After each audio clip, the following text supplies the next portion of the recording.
All right.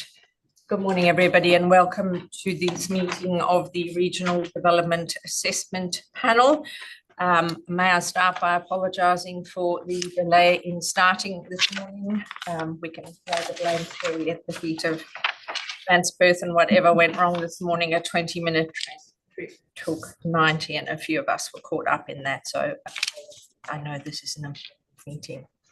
I declare the meeting open at 9:43 a.m. and I acknowledge we're hosting this meeting on the traditional land of the Whadjuk people of the Noongar Nation. We acknowledge the Aboriginal people as the traditional custodians of Western Australia, pay respect to elders past and present, and the ongoing connection between people, land, waters, and community. The meeting will be run in accordance with the DAP Standing Orders 2024 under the DAP Regulations 2011. The meeting is being recorded and live streamed on the DAP website in accordance with Regulation 40A of the DAP Regulations. Panel members will be able to refer to technical devices throughout the meeting to assist them in considering the information before them. I'd like to take the opportunity to introduce the members that will be participating in the meeting today. My name is Dale Page. I'm the presiding member for today. In the room with me, I have Eugene Colthouse, Deputy Presiding Member, Mike Moritz, Specialist Member.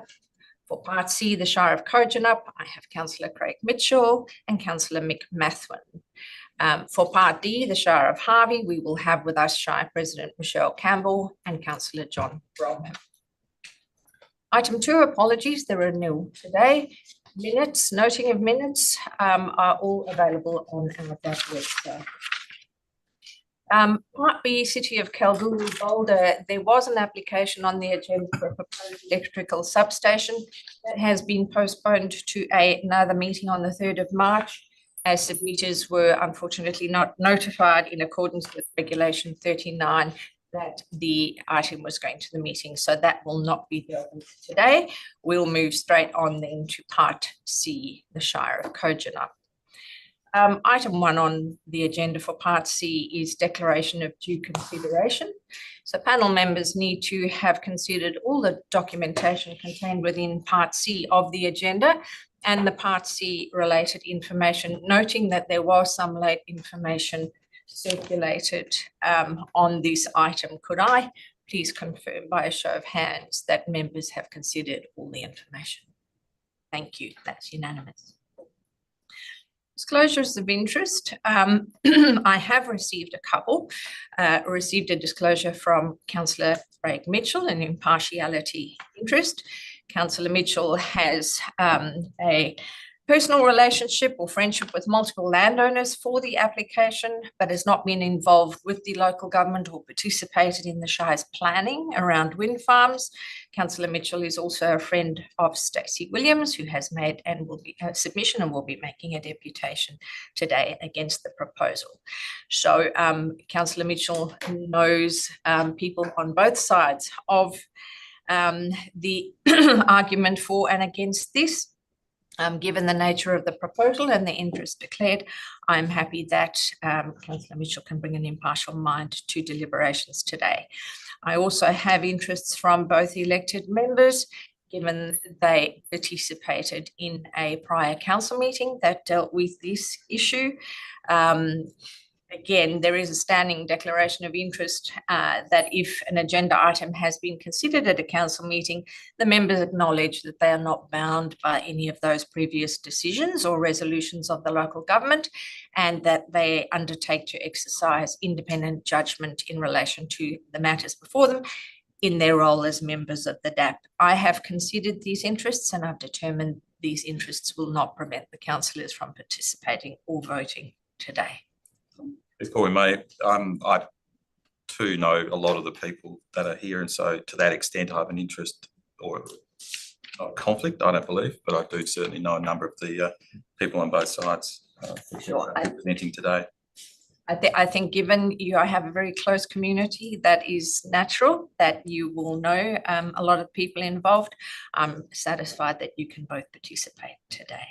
I haven't received any other disclosures of interest. Do any other members wish to make disclosures? No? All right. Let's move then on to item 3, which is our Form 1 DAP application for Kojonup today. Various lots in Jingalup, wind farm and transmission line, DAP number 25/03017. I think we have 7 presenters on this item today. We have Stacey Williams, who will be speaking against the application, Steve Maguire against the application, Mark Wandell, I believe, against the application. And then we have representatives of the applicant team, Dr. Sarah Rankin from Mooney's Hill New Energy, George Watts from Herring Storer Acoustics, Dylan Ray from Western Environmental, Claire Willie from SLR, and Belinda Morridge. Presenters, I remind you that in accordance with clause 482 of our DAP standing orders, your presentation will be limited to 3 minutes. We haven't given any of extensions of time, given we have quite a lot of to get through today. But please rest assured, we have read all the written documentation that you have provided. So I encourage you all to focus on what you can get across, the key points in that 3 minutes. Panel members will be invited to ask questions of you after that. I will first call up Stacey Williams.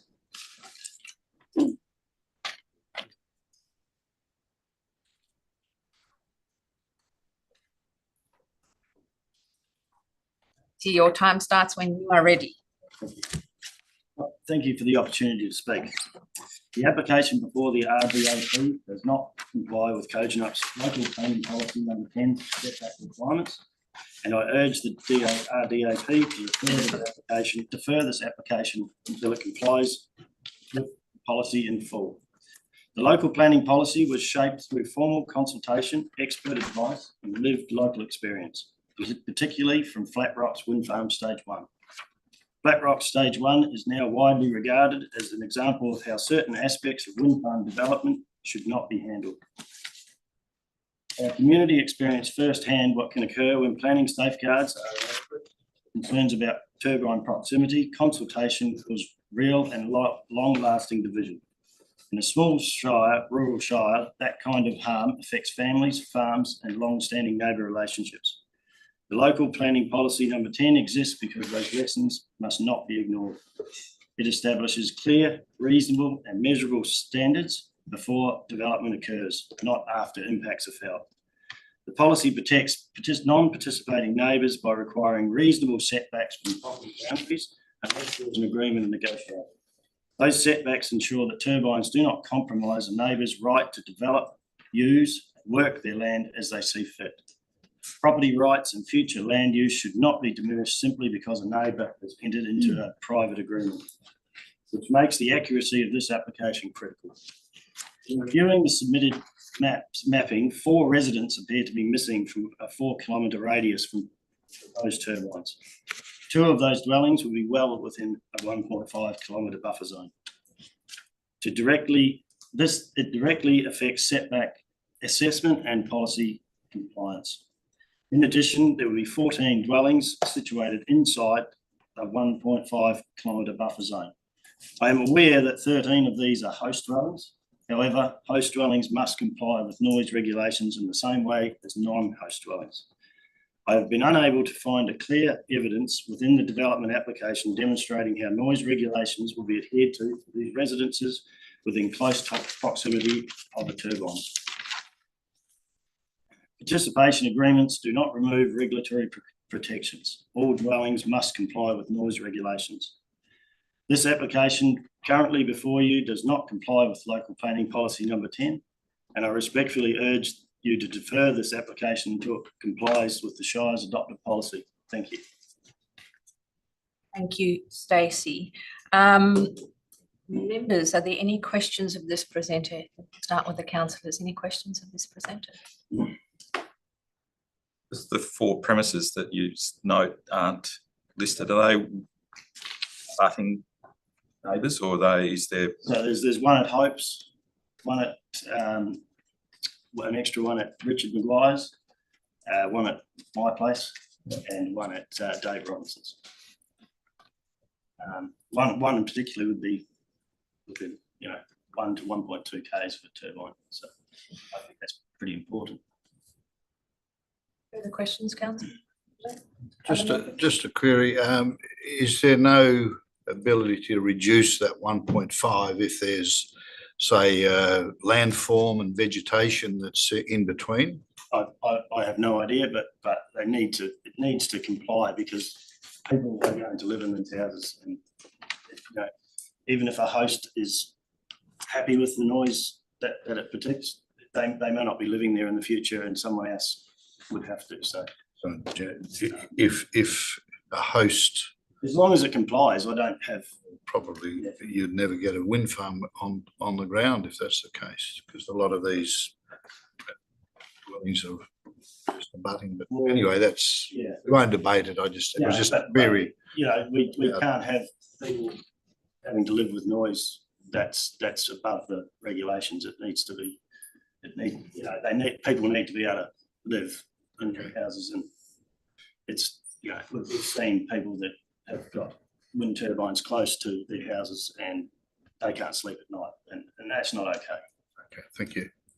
Questions, Stacey, I just have one for you. So your submission focuses quite strongly on, you've made comments about the quality and strength of the process, the content and the application of the Shire's policy. Your submission focuses strongly on that. Now, one of the applicant team, their planning lawyer specifically, has made a statement that the Shire's policy is not based on sound town planning principles, and specifically that some of the provisions in that policy aren't based on science.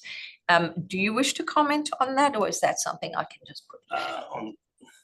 On science, no. I mean, at the end of the day, the policy was made to protect both sides, and as neighbours, all we want is fairness, and that policy gives fairness for both sides, so that I think they can still work. I'm happy for them to put the wind farm in if it complies with the Shire, because the reason the Shire's done it is so that they're not going to have that community division that would, because if we have it twice, it's really bad. Thank you. Thank you. Thank you for that. Our next presenter is Steve Dwyer. Steve. Thank you, Mel, for this opportunity. Right, so I'm speaking in support of the Shire's local planning number 10, specifically 5.1E, that turbines are located 1,000 metres from a non-host landholding boundary unless an agreement is entered into with the affected landholder. As well as being a neighbour, I'm also president of the WA Farmers Federation. If you're aware, at the moment there's consultation going on with a possible rewrite of the conditions. We will push very hard for exactly this sort of condition to go into the new conditions of wind farms, that there needs to be a setback, and then you can negotiate from there back to your 1.1, the height of the tower. Because at the moment we have no agency, we have no power in the discussion. I have a choice between signing an agreement, which the lawyers say you probably shouldn't sign, that has a non-disclosure agreement in it, there's a caveat placed over my land, I can't complain about it for 30 to 50 years, in return I get some money and a wind tower on my boundary. If I don't sign it, I can complain and I get a wind tower on my boundary. There is no choice, there's no discussion. We have no power in this discussion. So if we have some ability to negotiate, it gives us some power, creates some fairness, as Stacey said, and that will then drive wind farm proponents, not just this one, but all of them, to actually negotiate in good faith and with respect to the neighbours. That's what we're looking for, to be treated with respect, not to be brought in the last minute, to be a bit of a speed bump in the way, or a proposal. I'm very disappointed we weren't involved from the word go, that everyone wasn't got together and said, this is a proposal, let's work through it. We've seen this with mining, where miners have worked out now that you actually just don't walk on a property and tell them what you're going to do. You actually start talking at the beginning and you get a lot further. I know the government wants to fast track these proposals. If it's a system where proponents are forced to negotiate in good faith and word go, you'll have these proposals skating through with no problems because all the neighbours are on board. Unlike this situation we have now, we don't have the agency. So I've seen other wind farm proposals where their neighbour agreements don't have caveats, don't have non-disclosure agreements. All they're doing is paying so many dollars per hectare. And then shifting turbines as well to suit the neighbours. So it can be done. There's a right way to do this and there's a wrong way to do it. the government should have gone, and state government has abrogated its responsibility, hasn't put out a map where these places should go. It is only now doing the consultation for the rules on wind farms. It's abrogated its responsibility. So it's basically fallen to you to set the standard for what proponents can do with their neighbours. Unfortunately for you, that's happened. It should be the government doing this. We need someone to set the standard to say to proponents, this is how you negotiate. You've got to negotiate respect. You've got to negotiate in a fair manner. So that it. I've got a few other things, but I'll run out of time, no doubt. Thank you. Members, questions for this presenter? Start with councillors. Any questions? Can I answer that question that you asked about the sites? I'm going to let the other members ask, and then I'll ask you the questions. Okay. No. No. All right, you can ask. You said about whether this was informed by science. Better than that, it's informed by experience. We actually have a wind farm in the Kojonup Shire creating massive division. It's informed by the experience. This is originated out of need, not out of philosophy. And that's better than science. It's actually experience. Now, that's a good segue into the next question that I had for you. So you've made a comment about what this panel's role is, and the issues that you've raised in your deputation are much bigger than this panel. This panel is charged with making a planning decision on the proposal that has in front of us. And we need to do that based on planning grounds. So I just wanted to make sure that you understood that. Yeah. I just thought our legal systems have risen from legislation and common law. And common law came from tribunals and judges making decisions over time. And that's sort of where we're at, because the government actually has vacated that field to a certain degree.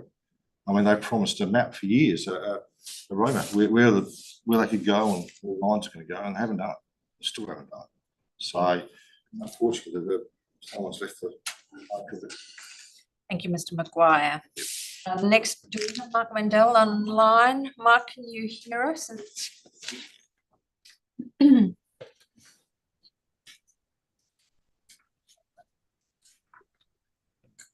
Hi, Mark, can you hear us? Yeah, hello.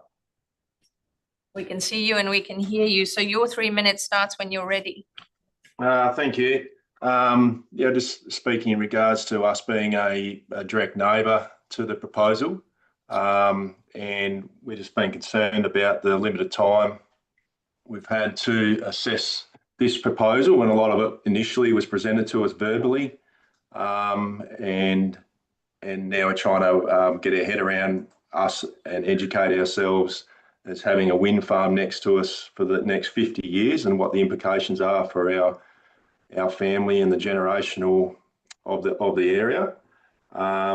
So yeah, just we feel like it's being pushed very hard upon us, so we've been offered neighbour agreements, and we've gone back pretty well straight away saying that wasn't acceptable to us, and we would have caveats put over our property over approximately 700 hectares and wouldn't be able to build any infrastructure on those areas. So that what implications that has for our business over the next 50 years, we still trying to understand that. And then it also, so we're sort of also just pushing for the policy for the setbacks. We're directly in line to have 4 turbines placed within 250 metres of our boundary, and another one within 300 or 400 supposedly on the map. I guess just we're trying to get an understanding of why they need to be so close to our boundary, and that limitation of our own property in the long term of what we can and can't do on our own property. So yeah, and then also what the ramifications are with legally around what our remuneration should be for this in an international level, and what we've been offered. And I've spoken to the neighbour and asked his point of view on this as well. But So yeah, fundamentally, we're just concerned that we're going to have caveats put over our property. We're going to limit our access of our own land to do what we want to do with our own land, and getting that forced upon us.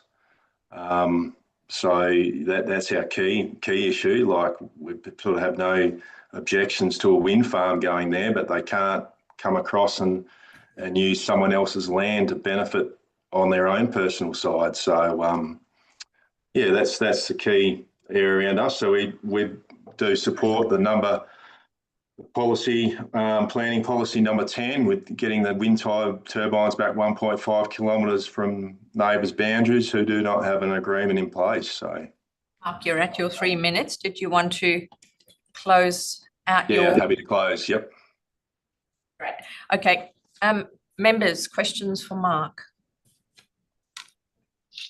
I do, and I'm not sure whether it sort of comes under this area, but it's been mentioned a couple of times, the lack of consultation and lack of ability to negotiate. Mark, would you would you be open to discussion from the applicants and, you know, possibly redoing a neighbourhood agreement that was satisfactory to you, or do you not feel that you want those turbines that close to your boundary, full stop? Oh yeah, open to negotiations, and I clearly indicated that what they offered was not reasonable and fair to us.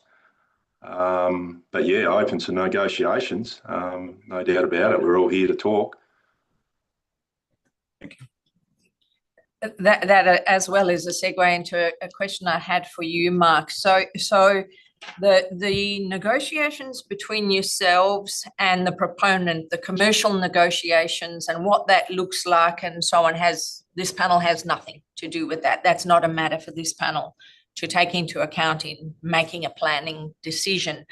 So I just wanted to check, your submission and your presentation has focused on the process that's been followed in terms of engagement between yourselves and the proponent, the need for greater understanding about what this means for you long term, and then you've spoken about the policy.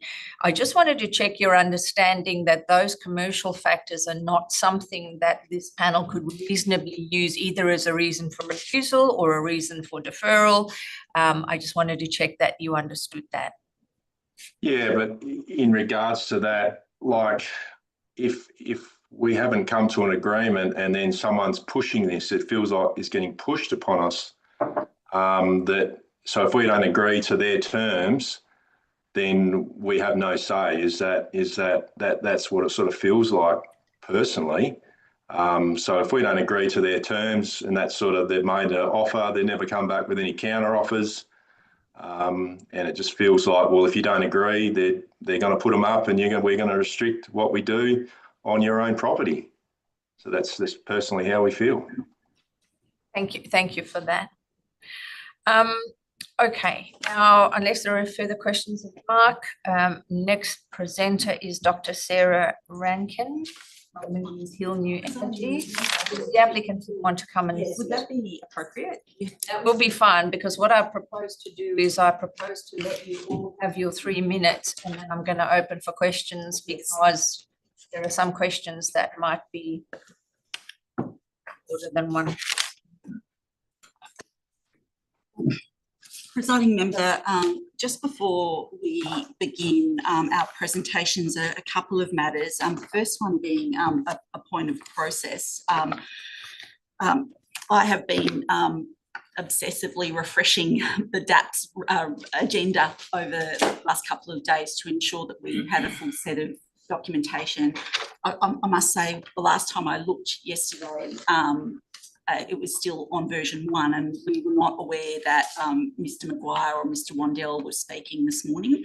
I've attempted to try and download their submissions this morning, but unfortunately the 5G in this room is almost absent. So I will, to the extent I can, speak to those submissions this morning, but just letting you know that Thank you for that. So Ms. Morridge, what I will let you know is those 2 requests for deputations came in later, there was a bit of a mix-up between where they were originally sent and how they ended up with the DAP. So they were late submissions. What that means is I have the ability as presiding member to allow those submissions to be circulated to the members to consider. But if it's within a certain time frame, we don't always get them uploaded. But I can tell you that both those submissions were very short and they are almost exactly what you heard from those two. And to be clear, presiding member, the applicant's not taking any further objection or action in relation to those, just to advise the panel that that is what's occurred. We do have a number of speakers today, both in person and online. With me, I have Dr. Sarah Rankin, who is the representative of the applicant, the landowner cooperative, and is the project manager of the project. I have George Watts, who's an acoustic expert at Herring Storer, and Claire Willie, who is a town planner at SLR. Online, I have Dylan Ray, who is from Western Environmental, who is our bushfire expert. So we will just run through at this point. I think the schedule will be Dr. Rankin speaking first, then Dylan, and then Dylan Ray, then George Watts, and then Claire Willie, and then myself. Sure. Thank So you. I will call you each to your 3 minutes as you finish, and we can roll on to the next one. Dr. Rankin, your time starts when you're ready. Thank you. Good morning, presiding member and regional DAP members. I'm here today on behalf of the local cooperative group behind the Kojonup Wind Farm project. The Kojonup Wind Farm comprises 33 turbines, an underground 132 kV transmission line, and 100 megawatt, 800 megawatt hour battery energy storage system. The project will generate approximately 700 gigawatts of emissions-free electricity each year, materially strengthening the reliability within the Swiss as the state transitions away from coal-fired generation in 2030. And at this stage, the commissioning of the project is targeted for late 2028. Well within the time frame. Kojonup Wind Farm sits within the southern portion of the Swiss in a high quality wind resource area, demonstrated by the exceptional operational performance of the Flat Rocks Wind Farm, which consistently ranks among the best performing wind farms in Australia by capacity factor. The project provides critical geographic diversification of wind generation within the Swiss, as much of WA's existing and proposed wind generation is concentrated in the northern and Midwest regions. By introducing new generation in the southern Swiss, KWF strengthens system security and overall reliability. Its wind regime complements rooftop solar generation, delivering strong output during morning and evening peaks and consistent overnight supply. Unlike northern wind profiles, which typically ease during winter and spring when demand typically increases, southern wind patterns remain comparatively stable, enhancing security and resilience, reducing the risk of generation shortfalls.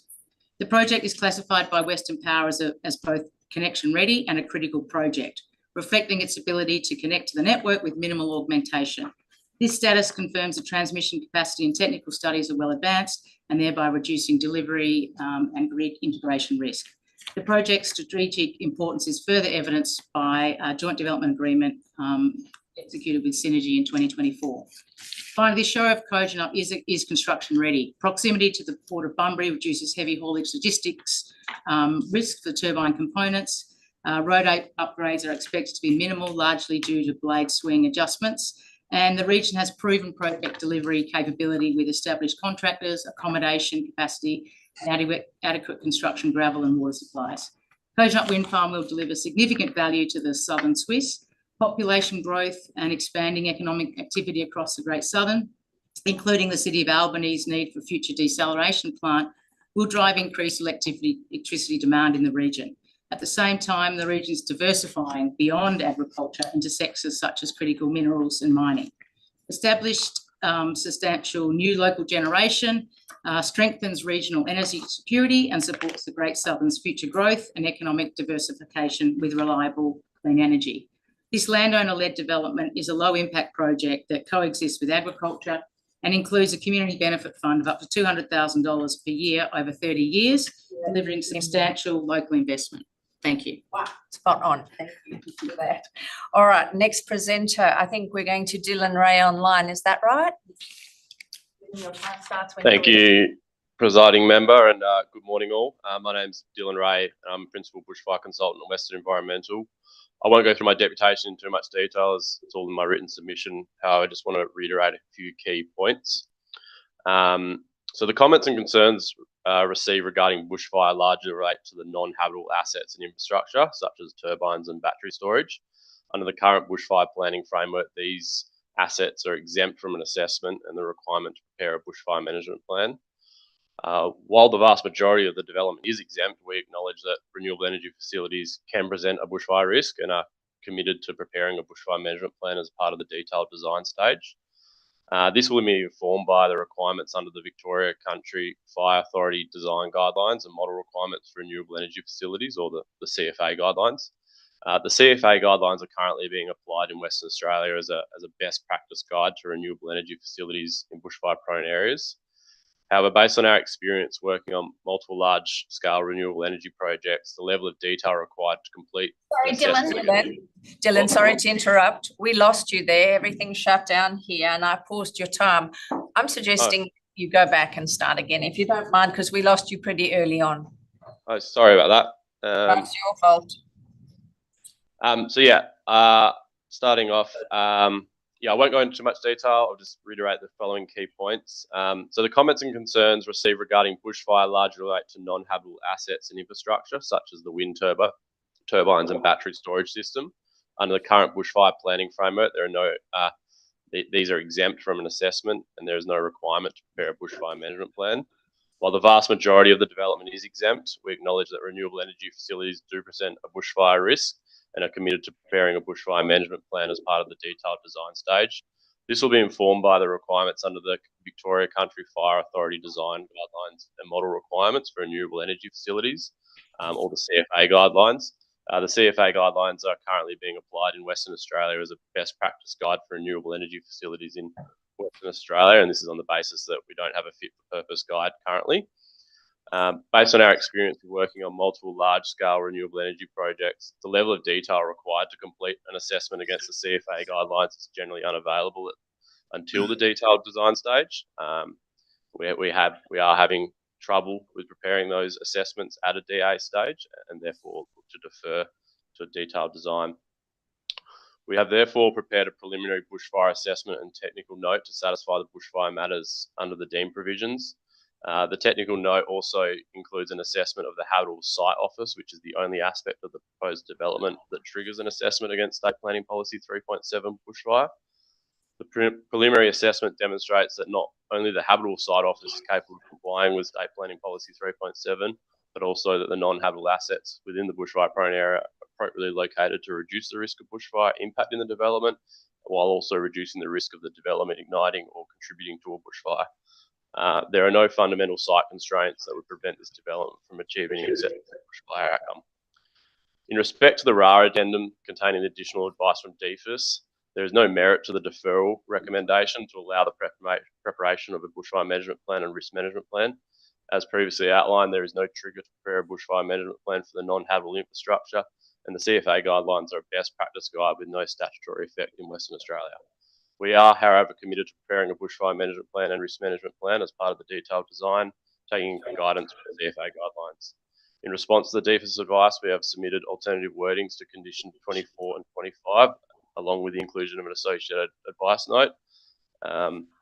So condition 24 requires the preparation of a bushfire management plan and risk management plan as per the DFIS advice to be prepared prior to construction. These will be referred to DFIS for reviews prior to being approved by the Shire. There is no need to include items 1 to 6 under condition 4, as these will be addressed through the bushfire management plan, risk management plan, emergency response plan, and construction management plan. Including all these requirements under just a single bushfire management plan would result in duplication of information. The only change to condition 25 is the timing for the emergency response plan to be provided prior to commencement of operations, when key details around the emergency response team are known. And the advice note removes reference to the CFA guidelines as part of the condition, given this is currently being applied as a best practice guide. I suspect that we will be moving away from... Your 3 minutes, Dylan. Now, with moving away from the CFA guidelines. Thanks for your time and happy to take questions. Great. Thank you very much. I believe we're moving on to George Watts from Herring Sora.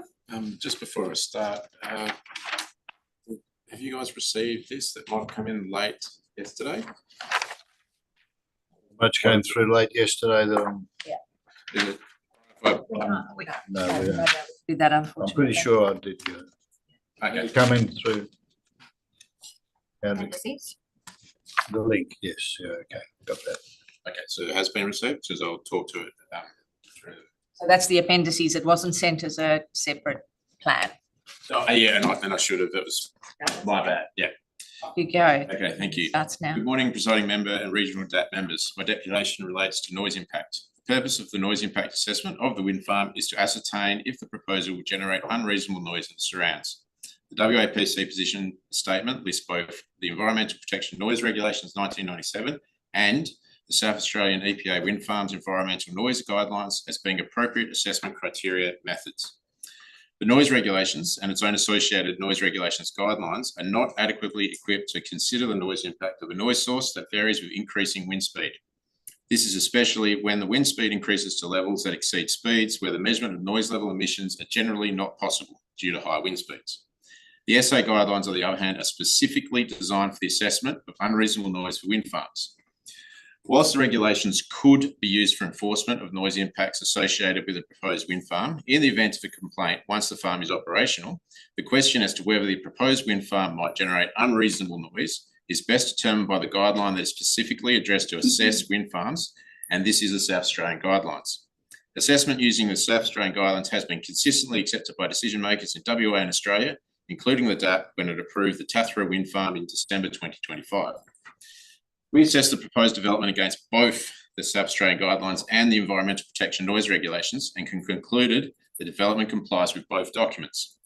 The Environmental Noise Branch found differently because at night it says the noise level at some premises outside the project area will exceed 35 dBA. This is because the Environmental Noise Branch does not recognise premises outside of the development area as stakeholders. Stakeholders are landowners, which have a formal agreement that outlines the expected impact of the noise from the wind farm and its effect upon the landowner's amenity, which is unlikely to result in adverse health impacts, e.g. the level does not result in sleep disturbance or provide sufficient amenity outdoors. Notionally, this is 45 dBA. So this plan shows the turbine locations and surrounding premises. Those premises that are located outside the project boundary and have neighbour agreements, the stakeholders, are in green. There's supposed to be two plans, but anyway. The plan also includes the 15 metre second noise contour. So this is the maximum noise impact of the wind farm operating at maximum noise power. The 35 dBA contour is on this map and shows clearly that those stakeholders are within the 35 contour and therefore in excess of the regulations, however, are stakeholders. So DWER's Environmental Noise Branch refused to acknowledge that the green stakeholder premises are not required to meet the noise levels stipulated by the regulations. The South Australian Guidelines have been specifically developed for the assessment of noise impacts associated with wind farms, and these guidelines recognise stakeholders. South Australian Guidelines should be used to assess noise, whilst the noise regulations should regulate operational wind farms. You're at your 3 minutes, George. I'll ask you to wrap up. Okay. Our noise impact assessment shows the Kojonup wind farm complies with SA guidelines and that it will comply with noise regulations once constructed and operational. Thank you. Very much.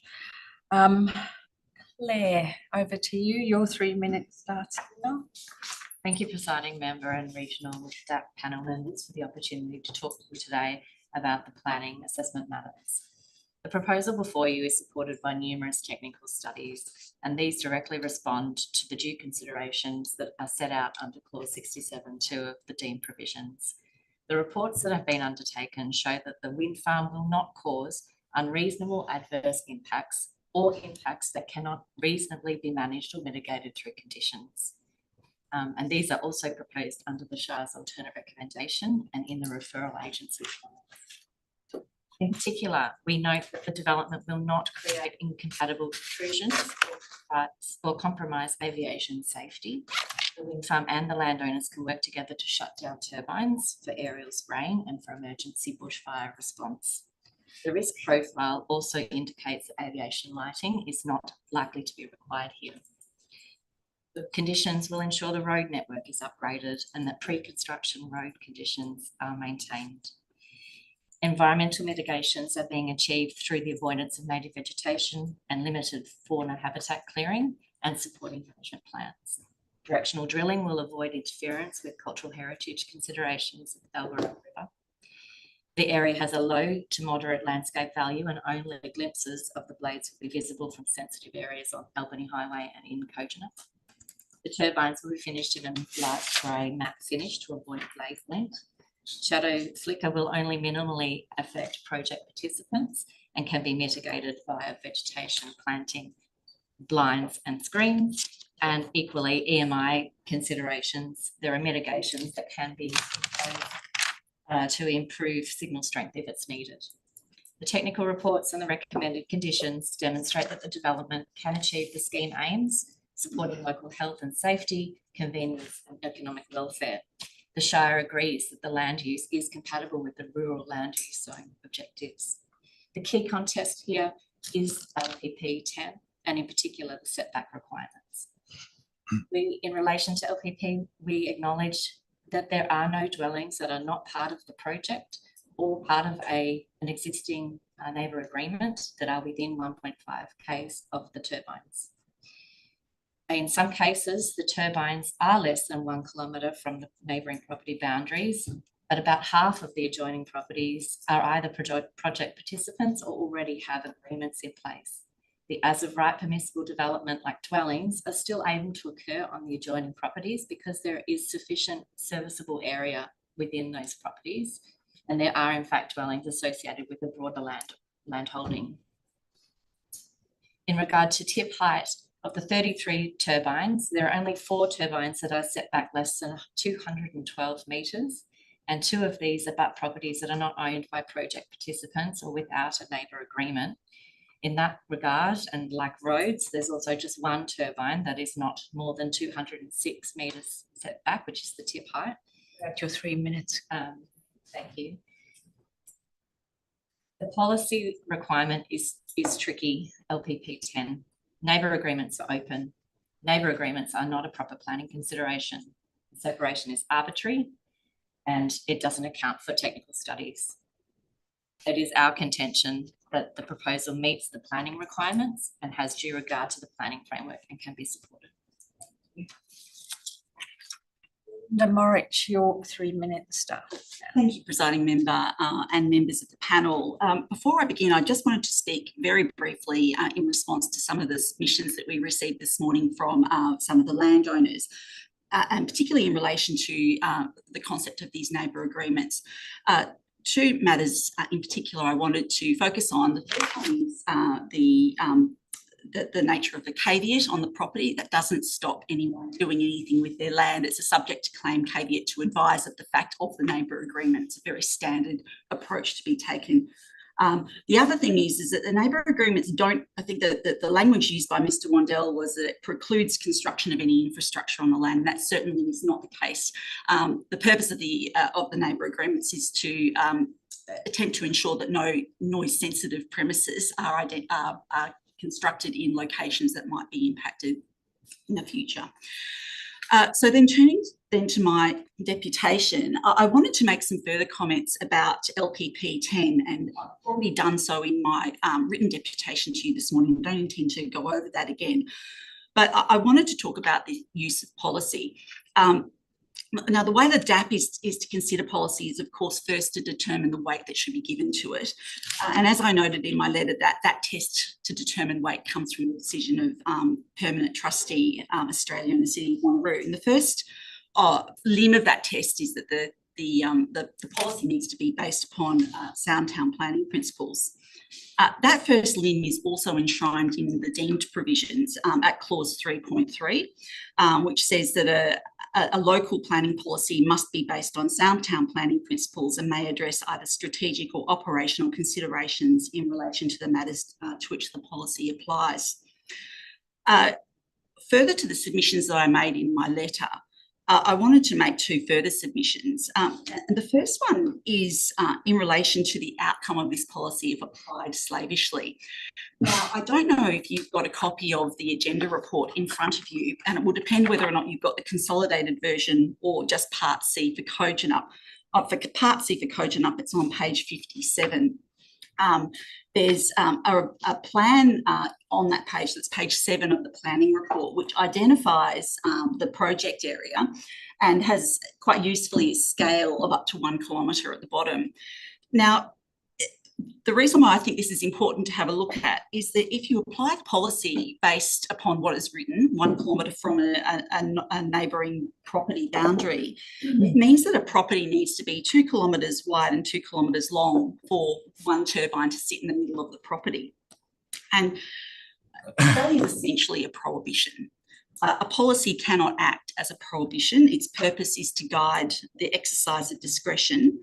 And a prohibition can only be imposed by a planning scheme itself, which the legislature has undertaken. To 3 minutes already. Okay, but ask you to wrap up. Sure. The other submission I wanted to make was just in respect of the Renewable Energy Code and the fact that there is such a vast difference between the 1 kilometre buffer and the 1.1 height in the policy. In finishing up this morning, I wanted to finally comment about how important strategically wind power generation is in the region. It's acknowledged that wind power is more difficult to implement in this locality, particularly when one sees the cadastre. But it's important because this is where the population is located, this is where the need for power is arising, and this is where the wind is. You have to call it there, please. And so on that basis, we respectfully request that the DAP approve the application. Presiding member, I haven't spoken to the conditions of approval. Okay, we've all had a read of them. So Yes. Can I just confirm you saw the attachment that came from Ms Morridge with the conditions and the suggested changes? One clarification I wanted to add is that the proposed, and this arises because of the DFIS, the late submission from DFIS that arrived. So you've received that from Mr Ray, which is the amended condition. That's right. I just wanted to just clarify the condition numbers are wrong.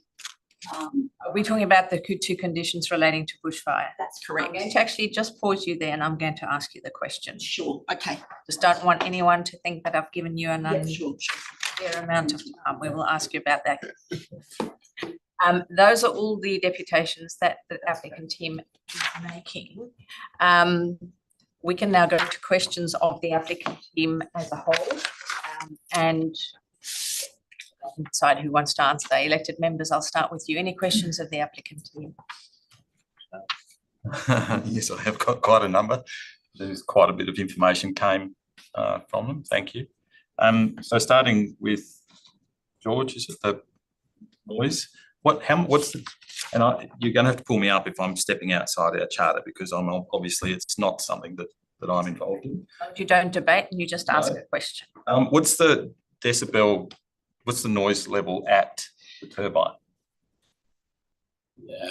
So when you're saying at the turbine? Also the variation. So when you set the maximum, so the measurements that you used in your measurements to say that it's only 35 decibels at a premise, what would the noise level be at the turbine at that point in time?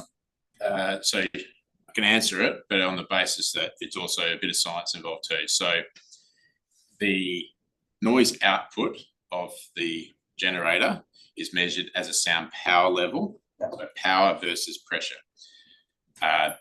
The best way I think I explain it is horsepower in a car.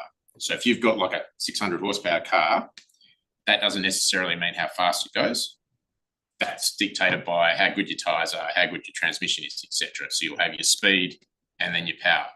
So as a sound power level, off the top of my head, I think we get up to 107 dBA, but it is very different to the sound pressure level. So that drops off very differently because it depends on the conditions and Humidity, wind. humidity, wind, whether it's in a how many reflections, etc., in that sort of thing. So as a power, 107 off the top of my head is about right. 107.8 as a max. That sort of order. Yeah. Is that then lineal to 1.5 kilometres? And so lineal, no. So then my question is, at 180 metres, where you go into next door neighbour's property, what would the noise level be there? Approximately.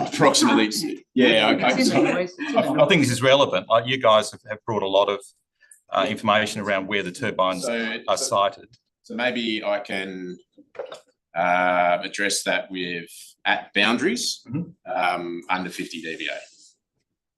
So at the boundaries of the ones neighbouring properties, yeah. The ones that are approximately 180 metres from the turbines. So that's for the properties outside of the project area that aren't involved in the project. Yeah, that's right. Yeah. Further questions, councillor? Can we take turns on the questions, or do I have to go through all of them? You can hop back in, but you go ahead. Just on that same sort of, the Shire received a letter from Mooney's, the Flat Rocks, stage 1, is 1.65 k's away from the turbine, and these other properties are only 900 metres. Now, the guy that's 1.65 k's away has got huge impact, and some of the properties that are only 900 have less. So it has to do a lot. It's not just science. There's got to be, well, there must be more science involved on how much sound or how much, like this guy's house is vibrating at 1.65 k's.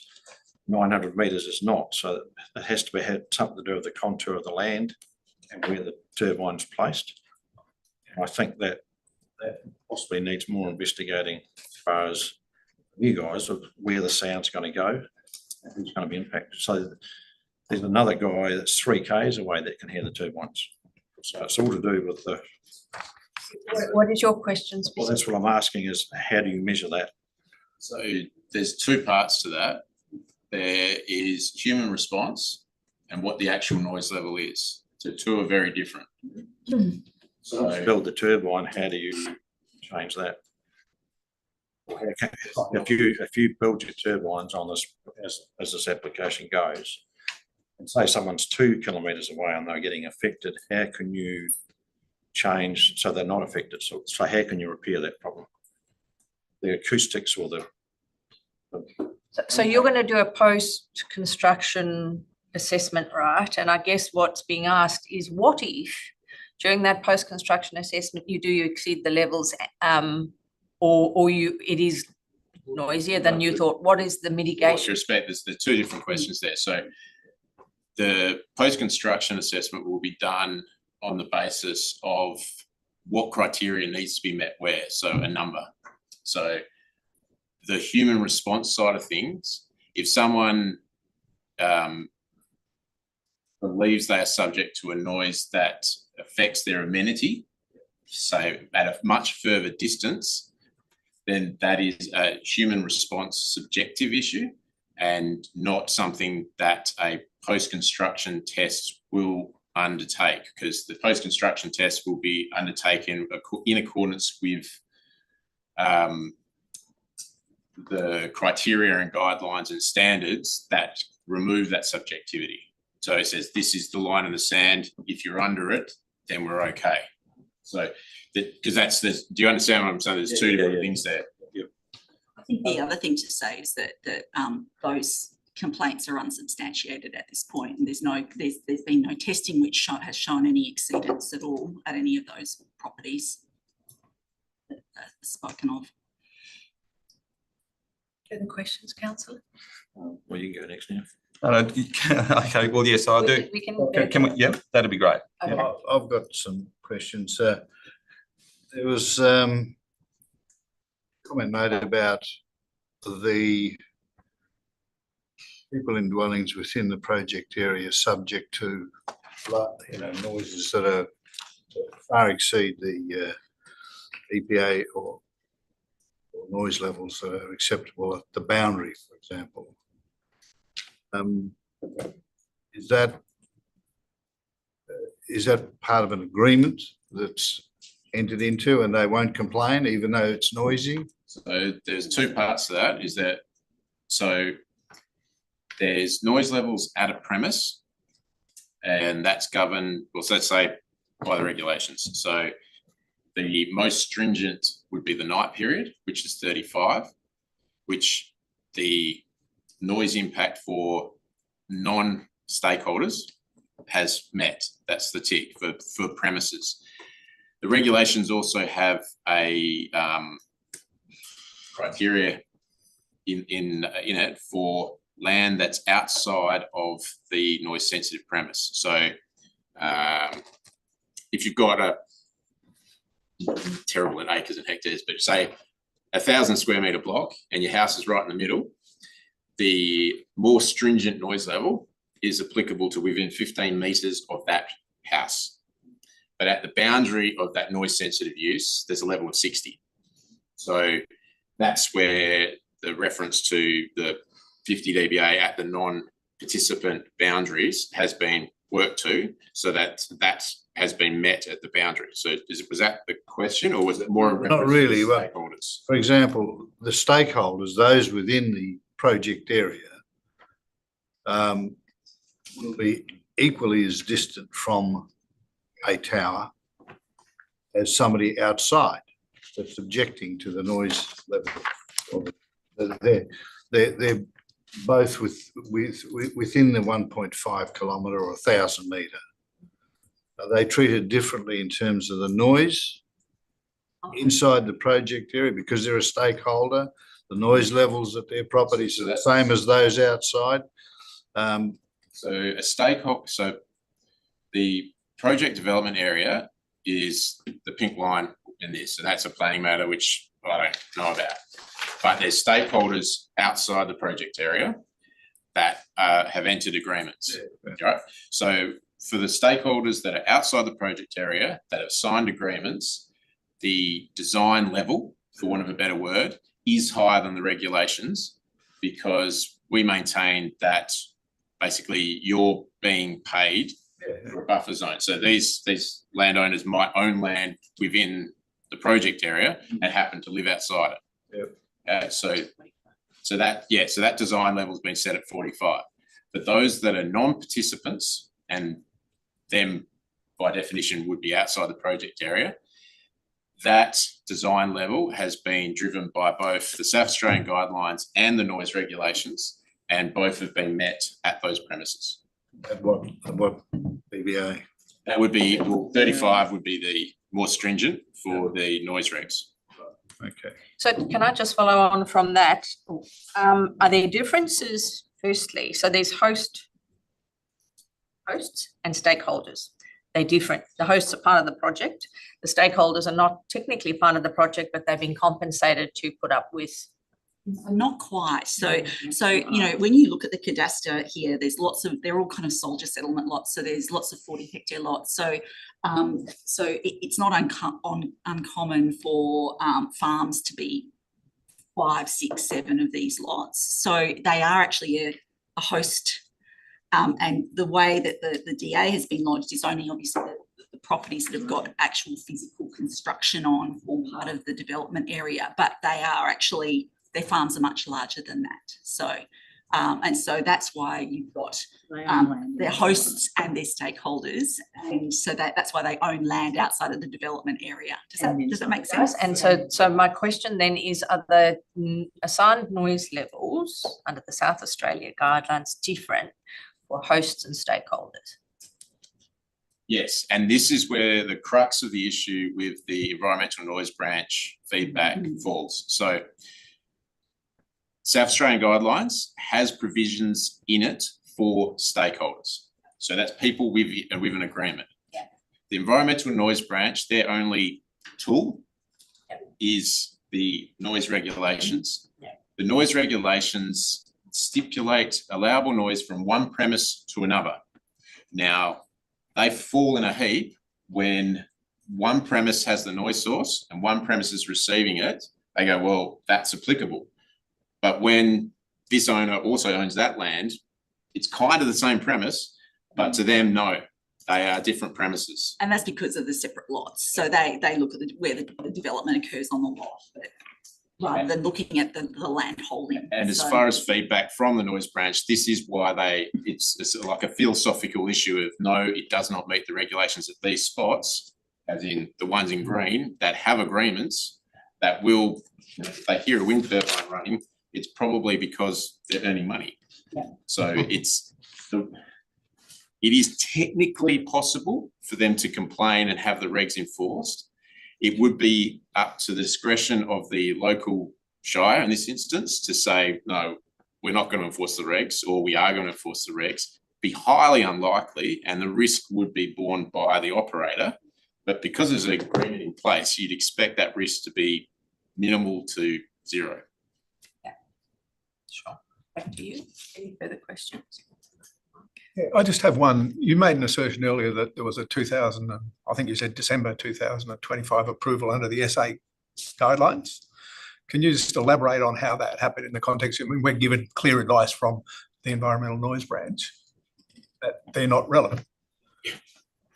Well, So, I was going to say they are relevant because they're actually identified as being a relevant document in the current position statement. There's a requirement for us to assess the application against South Australian guidelines. So I think that's the first. in there, you would have seen their report suggests otherwise.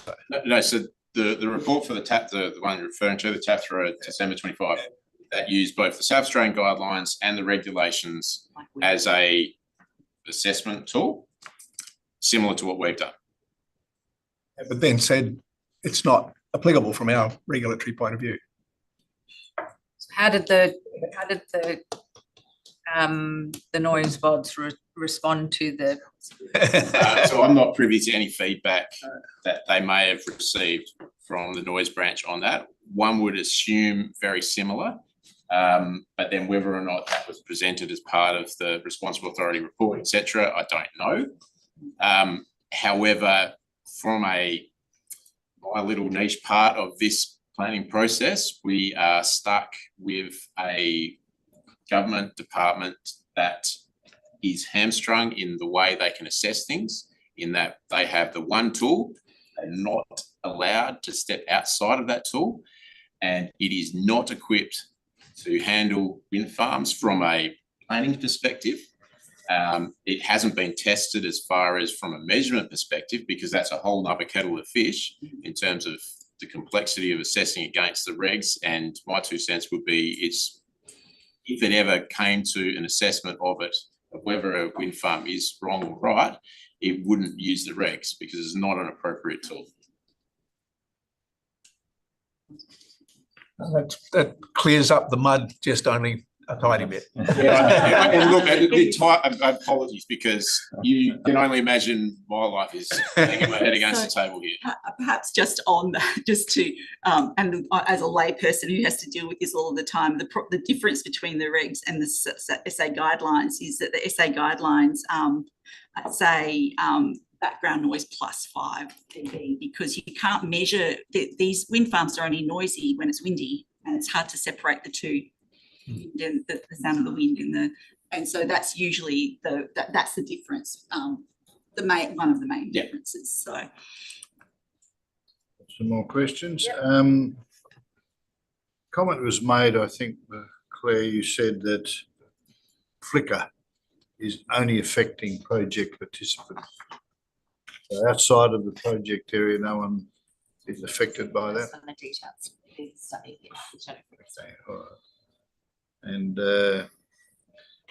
what's the proponents' view on the fact that objectors are saying we can't use our farms,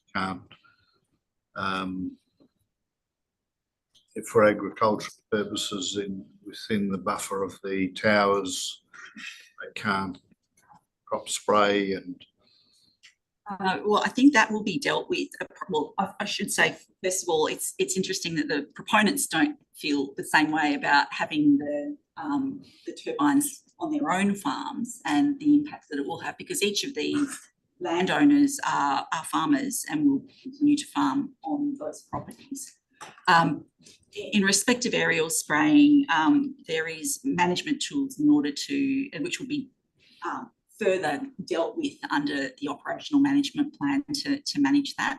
I know in respect of Flat Rock Stage 1, they turn the turbines off for to allow aerial spraying to occur, which is usually quite symbiotic because you only aerial spray when it's not windy anyway, so it's easy to turn a turbine off and leave it off for the purpose of spraying. So. And those outside of the project area that aren't covered by an agreement, they can insist on that happening? Certainly, and that's what is happening in relation to another wind farm which is already constructed in this location, and the operational management. Is that the Flat Rocks? That's correct, yes. So, sorry if I can just add this, that there is a proposed condition for an. Sorry, I can't quite hear. There's a proposed condition for an operational management plan. And that is a mechanism that can allow the agreement to be reached between neighbours or landowners in the surrounds as to when aerial spraying should be undertaken, and when things should be turned off, and how that should be managed, and who speaks to who, essentially, to get that agreement. Yep. And the prohibition on construction within that, on those lots, you did say that it's subject to claim, and it's only there to say that there's an agreement in place. There's an agreement, but the agreement doesn't extinguish the farmer or the landowner's right to put up. Is there clauses in there that says they're allowed to do that sort of thing, or is it in that agreement? They can't extinguish the property right under the town planning scheme. Yes. They cannot do that. They're just commercial agreements. Yeah. Okay. So it's important that those that are concerned about that are aware of that there are still. It just adds to the agricultural question. It's actually noted in the RAR that the host landowners can keep participating in agriculture under the current plan, and obviously they are the closest ones to the turbines. So if they can farm successfully, you would think somebody further away could farm successfully. So the main impact that's been discussed with the community consultation is the limitations potentially of aerial spraying, which is something that's required in a wet year, which we hope we have them all the time.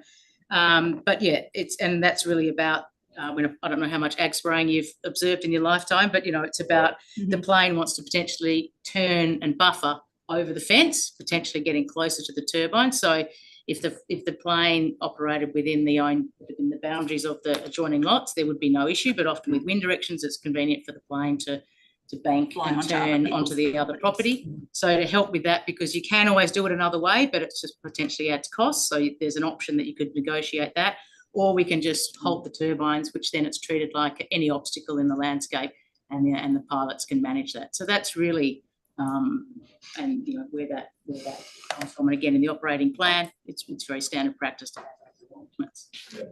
Just another question, Morich.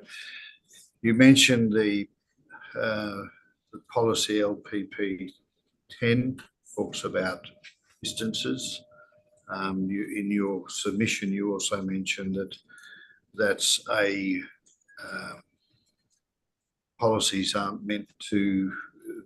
They should be flexible enough to allow for things like, for example, poultry farms. They've got generic buffers, and they've also got buffers that can be negotiated.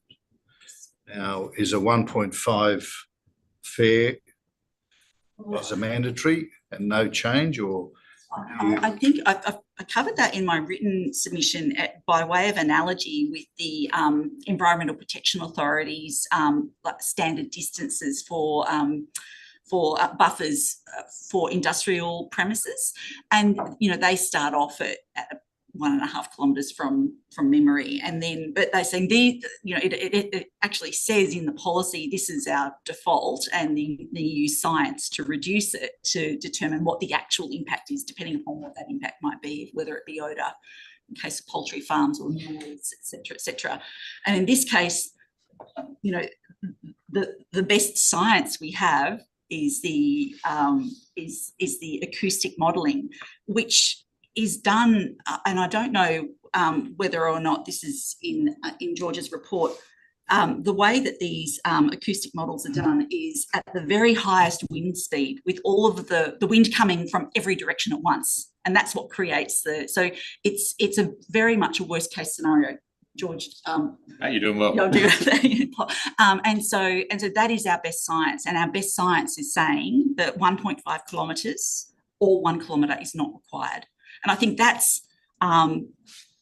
is reflective of this new draft renewable energy planning code, which makes no reference to a default buffer at all, except for a setback from boundary for in the normal way.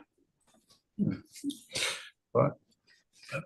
I'm not sure who's going to pick this up, but how many non-host adjoining properties are there? This should be a pretty standard answer, I would have thought.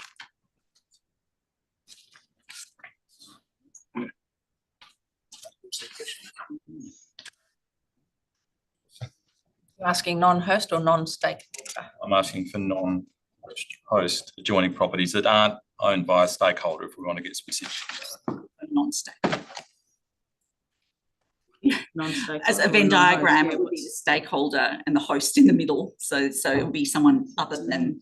So it's somebody that's signed. Someone who neither owns land within the footprint or is Signed. someone who lives within the footprint and is an applicant.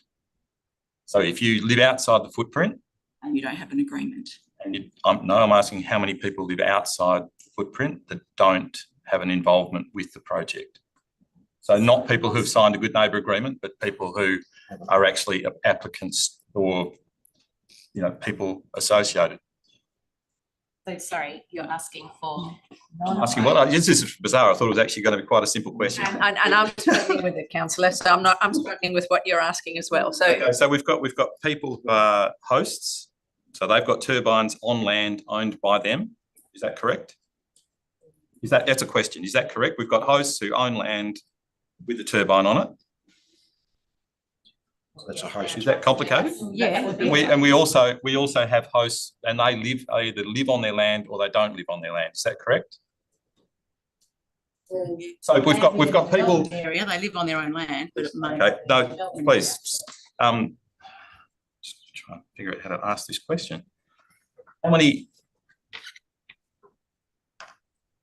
you're asking how many people who don't have some sort of agreement. No, I'm asking how many properties abut the entire project that are not owned. So the development. Properties abut the entire project that are not owned by people who also are involved in the project.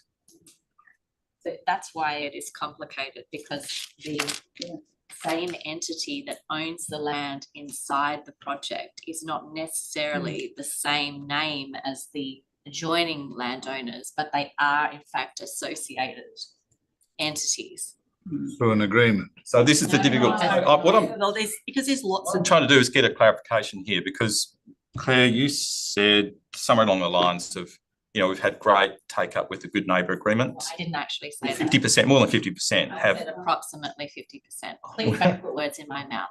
Well, maybe you should be more specific when you put. Okay, hang on a second. I'm sorry. So what I'm trying to determine. No, you can't, sorry. I know the answer to this question. No, that's okay, you cannot. All right. Sorry.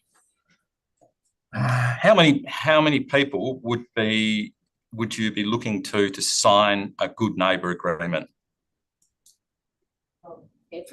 Every No, that number. I'm sorry, I'm sounding aggressive because I'm frustrated that I can't get my question out to you. How many people are liable would you approach? How many people have you approached to get a Good Neighbour Agreement? Sorry, I am the town planner. Okay, well, so it's who approached the. Perhaps Sarah is able to, but I'm struggling. So the question was to everyone. What actually is the point that you're trying to? It's not a point, it's a question. Okay. So what is the question you're The actually? question is how many landholders have been approached to get a Good Neighbour Agreement signed? Sarah, can you answer that? We've approached all of the surrounding landowners. All a number? Councillor. Sorry.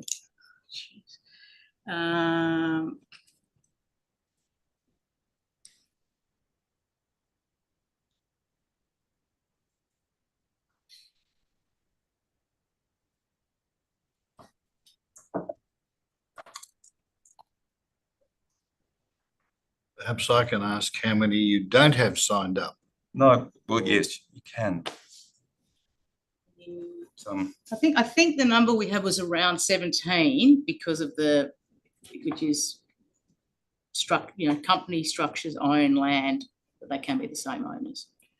Yeah, so just maybe if I can clarify the reason why. So as I made mention before, this area was settled as farmers settlers, soldiers settlers lots. So they're all mostly around about the 40 hectares in size. And so you'll find farms actually have a number of different plots that they own, but they might not all be owned under the same entity. So it might have been the parents who bought one piece of land, and then the superannuation fund has bought the next piece of land. So they're actually they're large farms, but there's lots of lots in them. So and so some of these lots that sit on the outside might be in different entities. So they will have a neighbour agreement because they're also hosts, but they're a separate entity. And there's also quite a bit of land restructuring going on with some generational change. So that number is different. And some people actually had multiple agreements presented to them because of the different land holdings. But then they've also informed us there's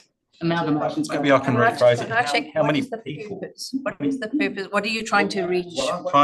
I'm actually trying to get some clarification. The So purpose of the this application. purpose is that I'm trying to get a feeling for that local area of the number of people who are not hosts, who are not applicants, who have signed a good neighbour agreement, and using that same measurement, how many of those have not signed a good neighbour agreement? Well, from our point of view, where we've had discussions with all of the adjoining neighbours, and some have requested to let this process run before we reapproach them. So we've offered them to everyone, and ideally happy to have them with everyone. But you don't necessarily reach agreement with every person due to different negotiations and different expectations. So we hope to have everybody. So the process is ongoing, so it's not complete yet. So then the point of the question is, and part of this is to, you have got turbines within 180 metres of non-host properties. Is that correct? Or around, let's say 200 metres of non-host properties? Have you? Question. Yeah. It's stated. And so on those non-host properties, people can put dwellings, given, as you say, they've got on separate locations. Who is then responsible for making sure that the sound levels at that 180 metres to 200 metres does not exceed the 35 decibels that's needed for a premise? The operator. For a premise. The owner. So some of these, you've got maybe 8 to... risk at all wind farms. Yeah, and I think that's the premise behind this whole thing, is that the turbines impose themselves, the argument that you've presented is that 1,000 metres is too far. What would be a reasonable distance away from a non-binding agreement? I don't think that we have presented that a number is too far. I think what we are saying is it's arbitrary.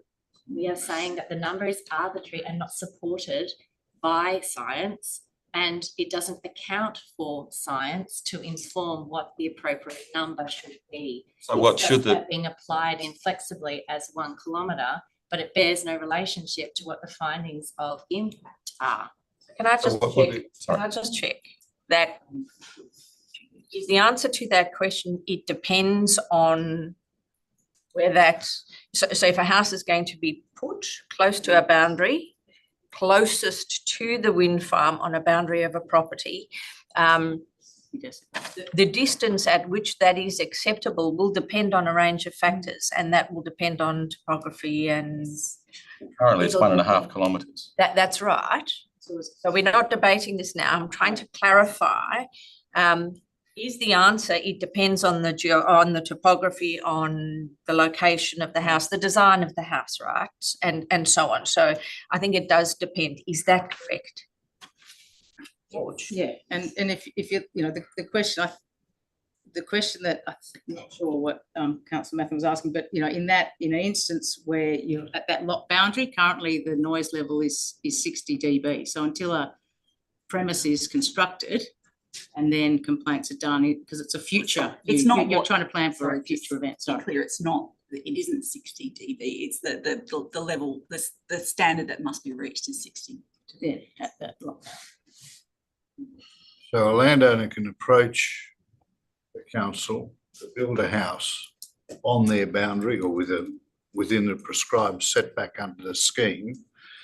And if the noise level at that location is exceeded because there's a tower within 200 metres, then it's the proponent's responsibility to reduce that noise level.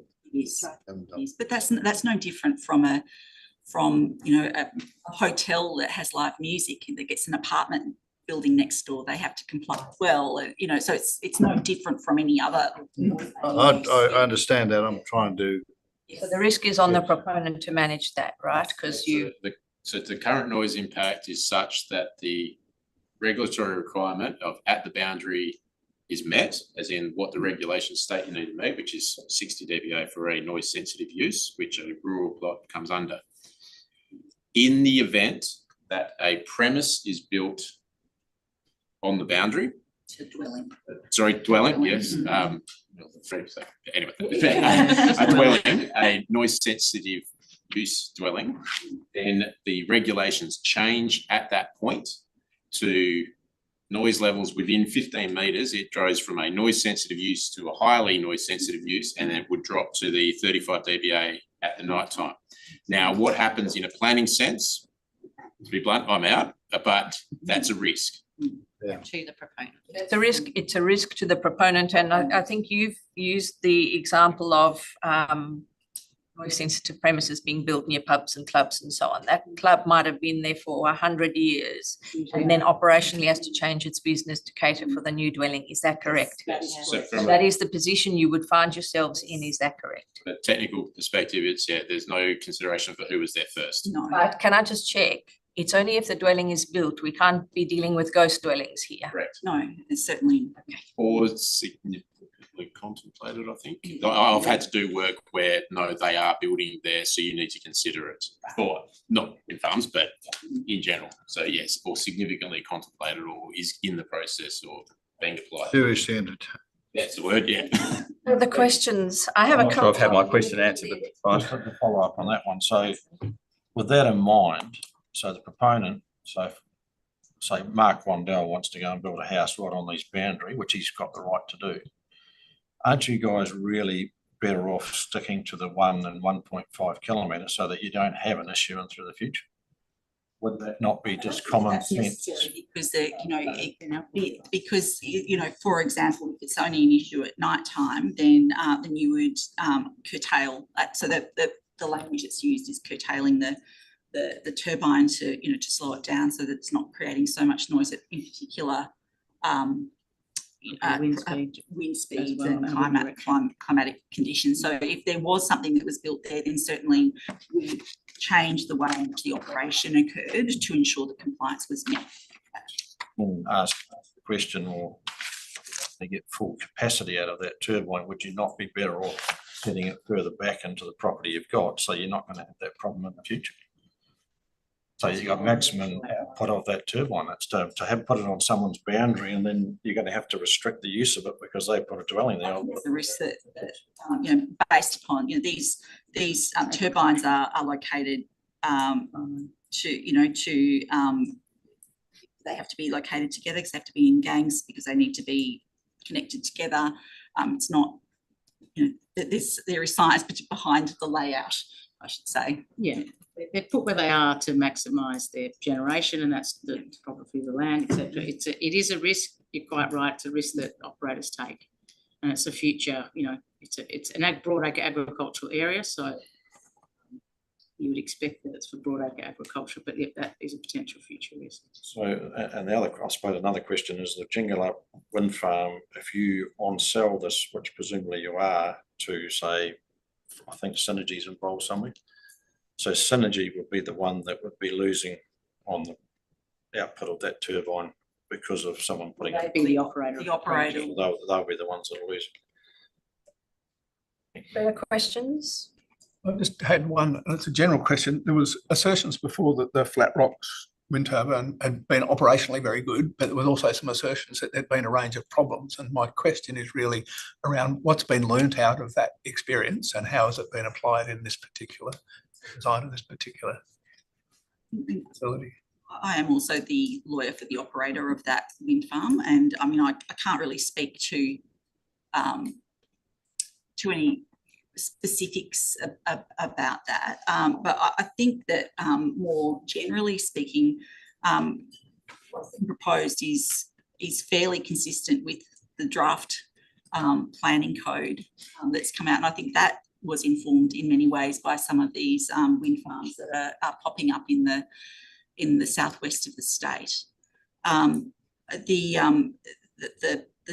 The Flat Rock Stage 1 is operational. It is the best performing wind farm in Australia in terms of its output. In terms of its output. And you know, I think that in terms of lessons learned, you know, I think, you know, obviously getting neighbour agreements is important. And, you know, there's still some things that I think that the operator of that wind farm will work through in terms of encouraging that as well. So. A further question on that. So is there court cases pending from the Flat Rocks wind farm? I can't speak to that, I'm sorry. Perhaps also I can add that there is an opportunity as part of this application to develop that operational management plan. And I see that as an opportunity where there is a coming together and an addressing of issues as they arise, not just there's an application being determined today and that's the end of the matter. Certainly not. There is a construction period. If it's approved, there's a construction period to come.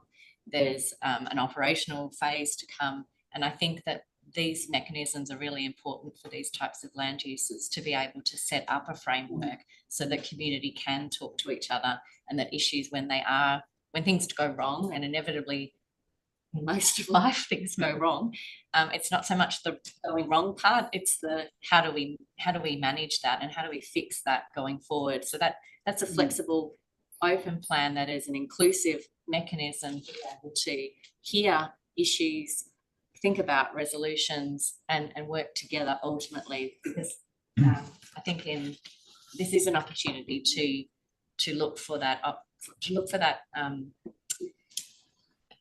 position where it's a win for all and that there is an opportunity for inclusive comment. Yeah, and just on that, so on that operational management plan issue, I mean, what you would usually find in those sorts of plans is, you know, emergency response information. But then beyond that, it's, you know, if you are wanting to build a house, you know, contact the operator so that the operator can, you know, can actually do a model to show you where it will be impacted. If you need to move your house to somewhere else because of a potential impact, then the provisions of the management plan may offer, you know, some funding to, you know, to change locations of, you know, driveways and things like that so that you're not as impacted. Also deals with things like biosecurity risks and things of that nature. Okay, I have a couple of questions left on to last. My questions are based on if we decide not to defer it today, and if we decide to approve it, and those are just ifs. Shire has provided some draft conditions, and you have you've made some suggested changes to those, and that's fine. I just want to question a couple of those. You commented that condition 7 isn't necessary, and that's the requirement for the transmission line to be underground, given the plans already show that requirement. So understand that, but what is the harm in leaving it there just to reinforce that requirement? Yes. All right. You've also asked for deletion of the requirement for a landscape plan on the basis the buildings will be in paddocks and screened from the road by existing vegetation. So could I have a comment, please, on whether there is landscaping needed to screen those ground-based facilities from nearby dwellings? And I also would like you to comment on the perceived tension between the desire to landscape those areas and the need for asset protection. So, Well, I think one of the reasons why we've said that we don't think it's appropriate to landscape is because of bushfire protection. So it's not, and I think just the difficulty in getting things to grow in this region and having them reticulated as well. So yeah, I mean, the main area is, you know, well set off the road and is like it's right in the centre of the development. A long way, which is not a very good answer, I know, from, you know, from any residences. Oh, there's this guy, good. About 3 Ks. That one, it's about 3 Ks from the nearest residence where the substation and O&M building. 2.4 to one of the stakeholder ones. And again, you know, having it's that conflict between bushfire risk, which says clear all the ground around your buildings, and then a landscaping requirement, which I think in the location where the project is, that it's you know not more than 2 kilometres to the nearest residence. It's a conflict. Answer the question. Unless there are any burning questions left, I'd like to give the Shire an opportunity to. One, they're just talking about bushfire. There is a bushfire in the area. How do you shut the turbines down, or we need the turbines shut down? How does that happen? So shut down and lock so that the blades aren't turning. What do you have to do that? Yeah, it's a remote operation, and when it says they're locked, it doesn't mean someone goes and locks them. It just means they're so you can do that remotely. Yeah, in a wide position. And the other thing I just saw on the plan is that you've got 4 turbines that are very close to a bush. I don't know if it's a reserve, but it's quite a big bush area, and that's on the Hope property. And I don't know from just what the distance is, but I would have thought that 1.5 times the size of the turbine like we have for the Shire's put forward for road reserves should be from a bush area like that, considering that this is reasonably close to the Kojonup township, and that could cause an issue when we come to it. But the other little question is if we have a harvest and movement ban day on like a hot day, windy day, is there any way that that could be included? Turbines could be included in that harvest and vehicle movement ban. So, what do the turbines need to do on those days? We shut down. No, because I don't know. It would be that because it's not a vehicle running through the paddocks. It would be that the maintenance crew would be under the same criteria as the turbines. Well, there's been a few turbines catch fire. So like on a 40-degree day with strong winds, if one of those was to catch fire again, I think that would be a big question for the township of Kojonup. So the turbines have a fire retardant and system within them, and that'll be covered in the bushfire management plan, but that's not typical. Is quite low harvesters, and so you've got a fire suppression unit in the generator. Inside the nacelles, they have those. Yeah, obviously doesn't work. Quite a few of them because of the photos that you see on social media. Is there a question? No, so AI is a beast. The other little thing was around the turbines you were talking about in your aviation report. The turbines will affect, I think, some like Hegarden's airfield, Caddo's. So then that's with turbulence. So it's not, like you're talking about spraying and all the rest of it, but this is actually just the aircraft are going to be affected. And I have, like that would be there'd have to be some neighbour agreement written down properly before, so they aren't affected by the turbines operating their normal day-to-day. Yeah, I think if they're noted as nearby airstrips, and it says that there's potential for that, but I think it does also clarify that they can operate safely. You just need to be aware of those. Well, it didn't it wasn't the way I read it. That's all. Any further questions, councillors?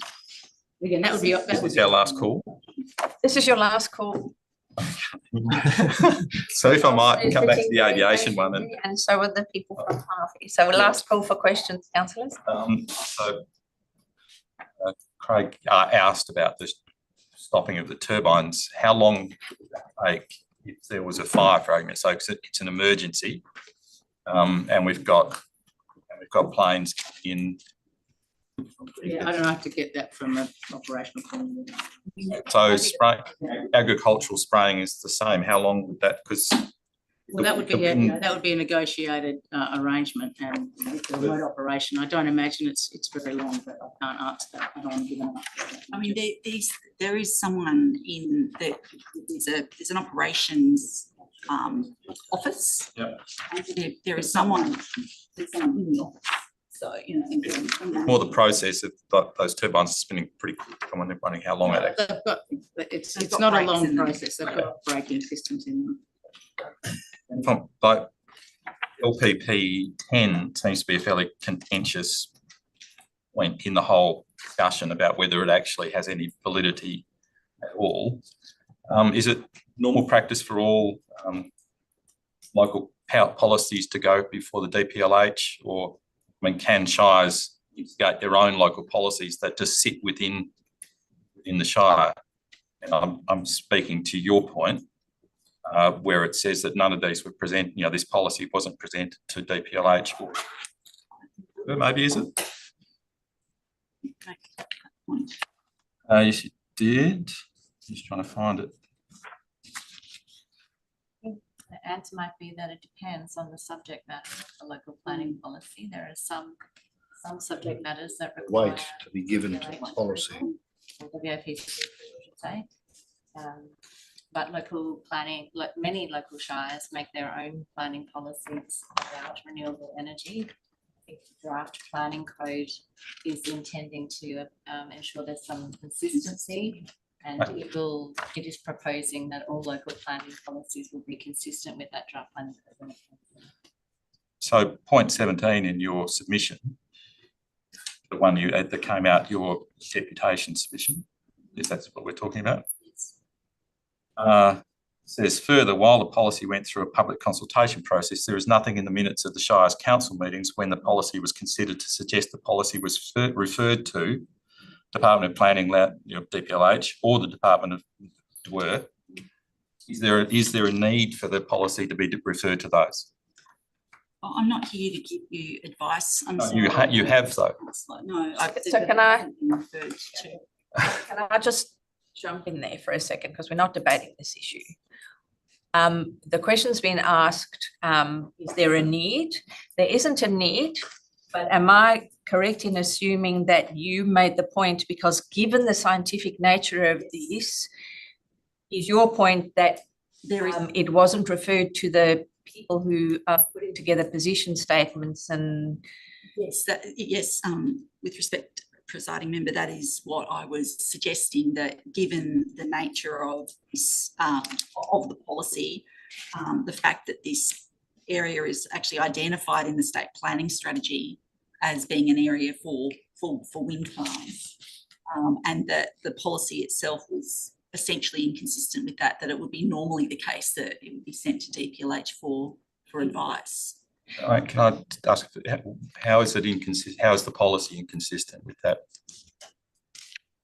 I've covered that, but it's essentially a prohibition on wind farms. Why is that? Because of the arbitrary distances that are imposed under that policy. Well, there is, I mean, the distance, if you can get a good neighbour agreement, then there is no distance. And so to that extent, it's not a prohibition, it's just a stipulation. You need to get your neighbours on side, and then you can put the turbine wherever you like. I think we're straying into debate here. What I'm going to do now is I'm going to close questions. I think we've asked and had answered. Madam Chair, she was able to rebut some of our presentations. Are we able to rebut some? No, You may not. She was afforded that opportunity. Surely we should be. Mr. Maguire, you may not. Thank you very much. We are now going to head to Steve Thompson, who's been waiting very patiently. Thank you, Steve. There's two Thompsons, I'm afraid. Our planner, Steve Thompson, no relation. Where's Steve? Is he online? Yes, he's online as well. Right. Also the Harvey Who's one. going to answer the question? Who is speaking to the PowerPoint? You will. Right. Great. Thank you. I am going to keep 3 minutes. And then we'll be able to ask questions, and I think we have lots of questions. Thank you very much. Thank you, panel, for this morning, the opportunity to present. I think the RAR speaks for itself. The Shire is supportive of these developments. We recognise the strategic importance of this type of development. Our role is a difficult one. We're in between the two giants, the community and the applicant. So we're looking to reduce some of those impacts on some of the amenities, the right to build future dwellings, and making sure that turbines are safe. There are two key issues: the noise acoustic amenity. So DWER have come back and recommended that the NIA, the noise impact assessment, should be upheld. As a Shire, we don't have the opportunity to assess that with any other experts, so we have to take their advice. The separation setback distances from neighbours is also the other key issue, and we're not so much interested in where the applicant has good neighbour agreements with those property owners, but we are interested with the ones that don't have the agreement in place. We weren't able to assess which setbacks complied because we don't know which properties actually have agreements or not. So we've applied the policy across the board. The issue's been raised with the LPP 10. It was formed through, more importantly, the Shire farm in the Shire. There was a bit of science, I guess, around it, in that if you take as given the 1.5 kilometres from a dwelling, if those properties wish to build on their little soldier lots of 40 hectares, they shouldn't be forced a kilometre back into their own properties to build that. So we did consider future generations and future builds when we developed this policy. And we're not suggesting that people can't put the turbines where they wish to. It just needs to be either under a neighbour agreement or under the policy. It's important that the analysis based on some of the turbines' distance and setbacks currently, if you have a look at 140 metres from the Belgarup Road, I don't think anybody would suggest that that's reasonable. 140 metres is well below even the height of the turbine. If the fall or there is a throw, it's putting the public at risk, and that's a safety concern for the Shire. So we'd like some of those to be considered, or some of that issue to be considered by the DAP.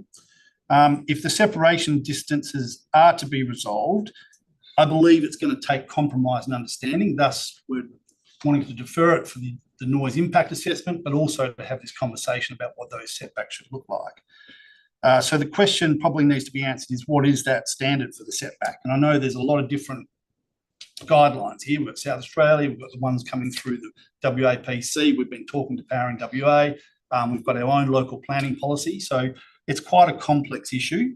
And that's the reason that we've actually recommended that we defer this today, so that we can actually take that on board. Now, I'm not going to go into some of the other concerns because the bushfire one's being, addressed, although we do need time to consider what that motion is and what the changes are to that consideration, because we've only just received that feedback in the last couple of days. So some of this feedback's coming late, we're aware of that. And it's a shame that DWER and others may not have presented today to get their views on it, but we would like to recommend that it be deferred today. You are at your 3 minutes, and I think there are going to be lots of questions for you. I'm going to start with the elected questions of the Shire officers.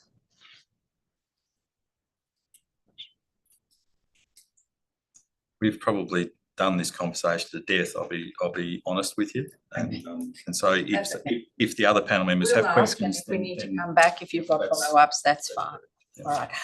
I might just start with these questions. So the issue of your planning policy and some of the comments that have been made, noting that it wasn't referred to the DPLH and DWER and so on, and may have been, but there's no record of that. So who did the Shire rely on for those provisions, for the basis of those provisions? Who decided that the 1.5 was the measurement? Where did that come from? Are you able to explain that to me? So it's 1,000 metres. So just to be clear that obviously it was from internal knowledge and the experiences. Our town planner actually had a lot to have input into that. It was through workshops with our own councillors and obviously advertising it to the community, and more broadly, we've had significant discussions with these planning departments in terms of informal discussions, and we've also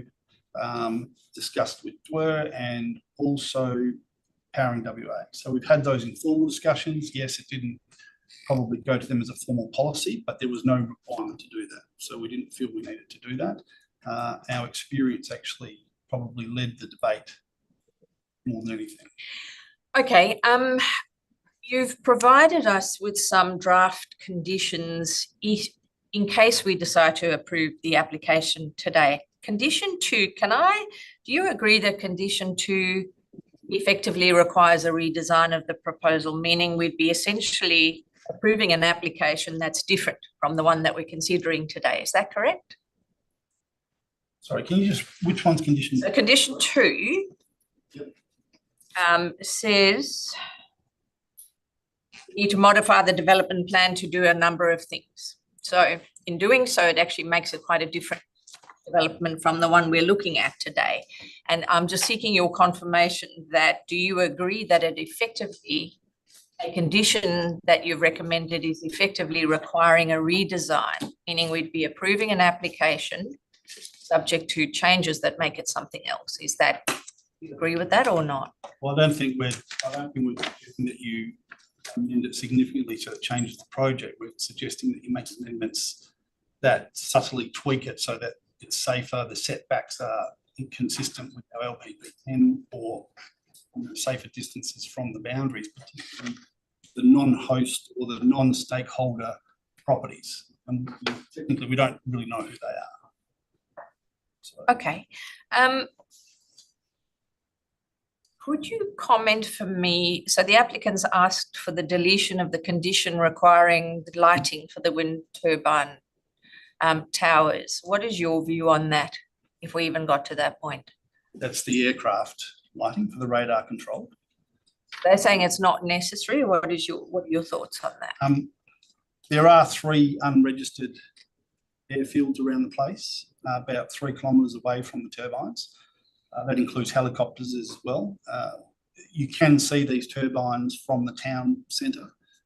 So I think our view on it is that even though it may not be required from one aspect, it is a risk management tool to ensure that there are no issues. And obviously, you know, our suggestion is that there is a radar controlled lighting at the top of those towers. And that means they will come on and off if those aircraft are within the vicinity. So that is our position. And when you have a look at the lights that are in stage 1, you know, they're on all the time pretty much. They do generate a lot of light pollution when you're driving past. So what we're saying is let's control that so they only come on when there's aircraft in the vicinity. And then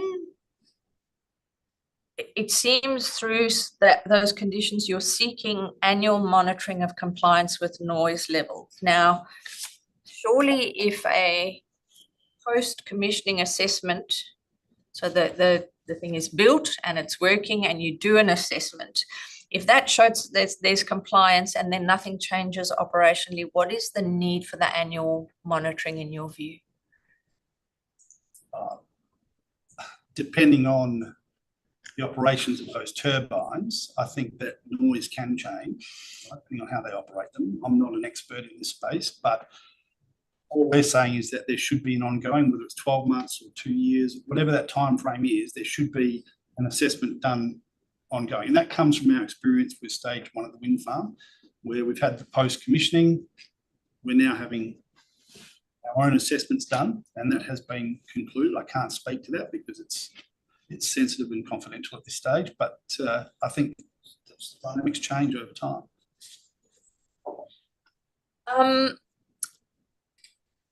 And then just on I think I asked the applicant this question, the requirement for a landscape plan, why do you think that's necessary under the circumstances? Given the applicant has said the nearest dwelling from the infrastructure is actually quite far away, and given there is screening vegetation, why do you still require a landscape plan for this? That's a good question. I think that it's probably something that it's a legacy issue from previous development applications. Look, it would probably be more associated if the battery facility was close to the amenities or any of those assets or infrastructure was close to public roads. That's probably more the case. but it's not high on our radar. And just a last question for you. If this panel was to defer the application today, we have to defer it for a specific amount of time. We don't just defer it and then let it run. We have to defer it for a certain amount of time to allow those things that you're hoping will happen to happen. Do you honestly think that this can be resolved through moving of, let me put it this way. Let's say you go away and we defer it and the applicant goes and moves the wind turbines till they meet those separation distances in your policy. And they, let's say, put a bushfire management plan together based on that, and they come back. Then they've ticked those boxes that you've set for them. Would you then be happy to recommend approval for this? Is that all that's standing in your way of this, or are the concerns are there going to be new concerns that arise that we've heard today from others from the Shire's perspective? Any concerns today that are different to what we already are aware of. So I think if there was some tweaking of, 140 metres in particular, I mean, yes, I think the Shire would be looking to support that development if they came back with some of those changes. Right. That's it from me. Other members, questions of the Shire? No? All right, let us then move on to the report. So in front of us today, we have a report recommending deferral of the application for a couple of reasons. To put that on the table, I will need a mover and seconder for that recommendation. Do I have a mover? Councillor Mitchell. Do I have a seconder for the deferral motion? I can certainly second it if it doesn't. Yep, I can second that. Seconding that. Okay. Councillor Mitchell, as mover, you have the floor. I just think that the what Grant has just rectified of the opponent can come back with some, basically what we need all the neighbouring property agreements to be done first before we approve the application. Firstly, and secondly, the setback from the road reserves, I think, needs to be addressed. And obviously, for my comments before, I'd like to see a bit of a setback from that bush area as far as bushfire. And I'd also like to see a bushfire new, the fees are involved before we approve the application.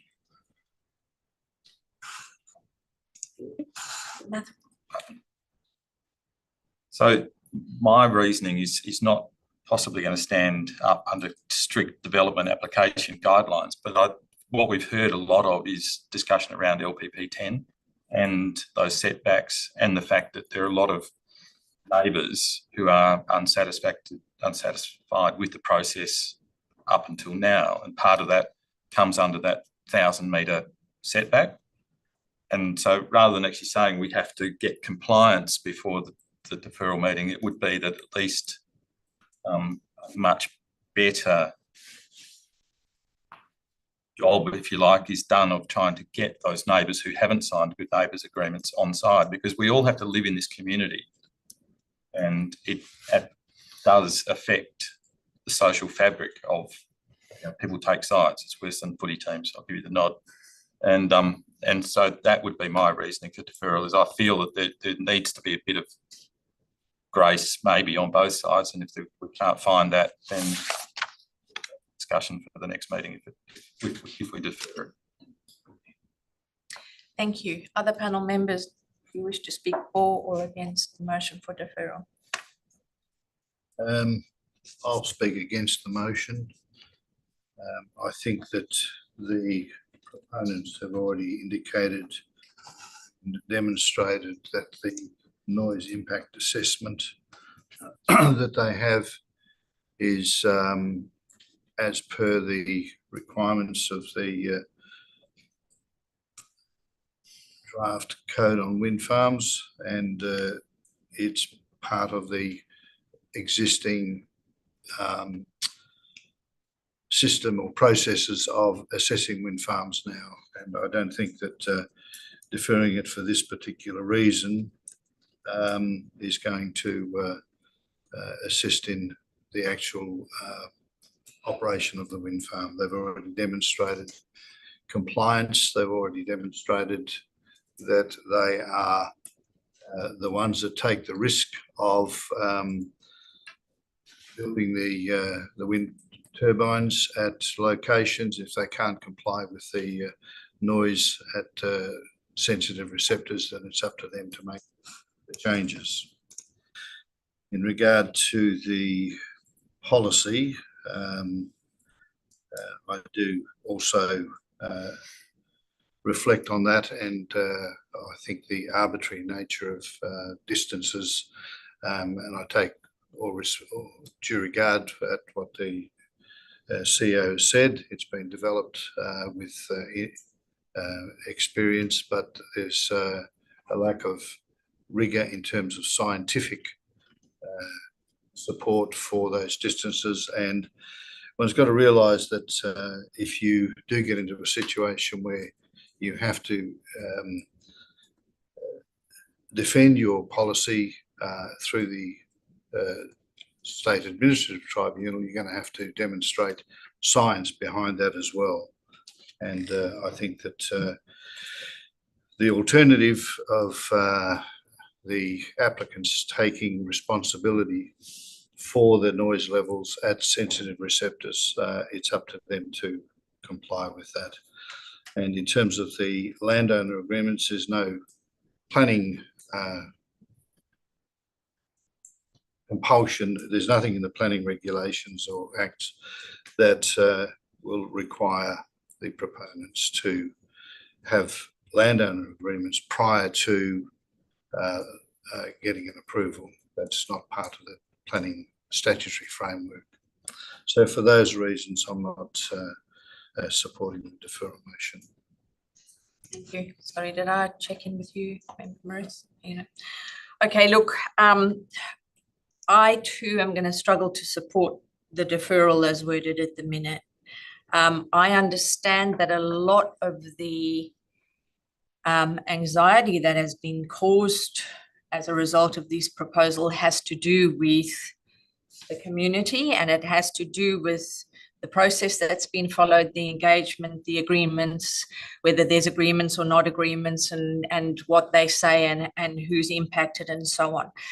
Those are very important issues for the community, but from a planning decision maker perspective, it's really not something that this panel can use to defer or refuse an application on. In my view, reading the documentation, listening to what everyone has said today, I feel there is a case that can be made that this development can and should be approved from a planning point of view, because the conditions of approval that have been recommended and the requirements for those subsidiary plans, in my view, should address any of the outstanding planning issues. The applicant has made it clear they don't intend to redesign with the setback distances in the Shire's policy. That's not my driving factor here, but if that's the case, it means we'll be back here in a few months having the same conversation about whether the proposal warrants approval based on the information we have in front of us. And it may well be that we have a few more landowners that have signed agreements in that during that time, but that's not a matter that this panel will be able to shift our thinking on it. We could decide to refuse the application if we don't defer it today on the basis that it doesn't align with the policy, or we can decide to approve it based on the content of the reports and the clarification we've received through submissions and deputations today. I don't support refusing the application based on non-compliance with a policy that is currently not closely aligned with state planning instruments and contains requirements that don't appear to have a scientific basis. I'm not diminishing the importance of that policy to the community and the input that's been used to establish that policy, but those provisions in that policy don't seem to have a defensible planning basis, and therefore that policy as worded now, will always be open to challenge. My colleague here talked about whether it goes to the SAT or not. That policy will be open to challenge if there is nothing that you can pin those provisions on. What I mean by that, if there aren't other policies that are working effectively and you've used those provisions, or if it's not guided by state planning provisions, if it's based on your lived experience, that's fine, but it's not defensible from a planning point of view, and it's very difficult to hang a refusal on a policy like that. Furthermore, even if the policy was based on science and other things, it is a due regard document, so it isn't something that compels us or ties us to a yes or a no decision. It's a document that guides the exercise of planning discretion making. It's not a document that requires strict adherence to every single provision. I don't support refusing the application simply because it doesn't appear to meet all current noise regs. I understand why DUA are taking the approach they are, because they are bound by those. They don't seem to have scope to look at more performance-based solutions in regard to this, so I get why they are responding in the way they are. But we have heard that they're not appropriately tailored for uses like the wind turbines themselves. And that's why it seems best practice means we have to rely on guidelines from another state. This is much needed infrastructure and an ideal location to connect into the Swiss. It meets one of the key objectives of the state planning strategy, complements and meets the objectives of the underlying rural zoning, and continues to accommodate the current agricultural uses of the subject lots, and requires very little clearing. When those things are thrown onto the table in front of a planning decision maker and the counter arguments are not strong, it is very difficult to ignore those planning matters that are in front of us today. And so even decisions to defer or refuse don't sit comfortably with me at this point. If this motion is defeated, I foreshadow that I will support the alternate for approval, and if it gets to that, I'll speak more to my reasons for doing so at that point.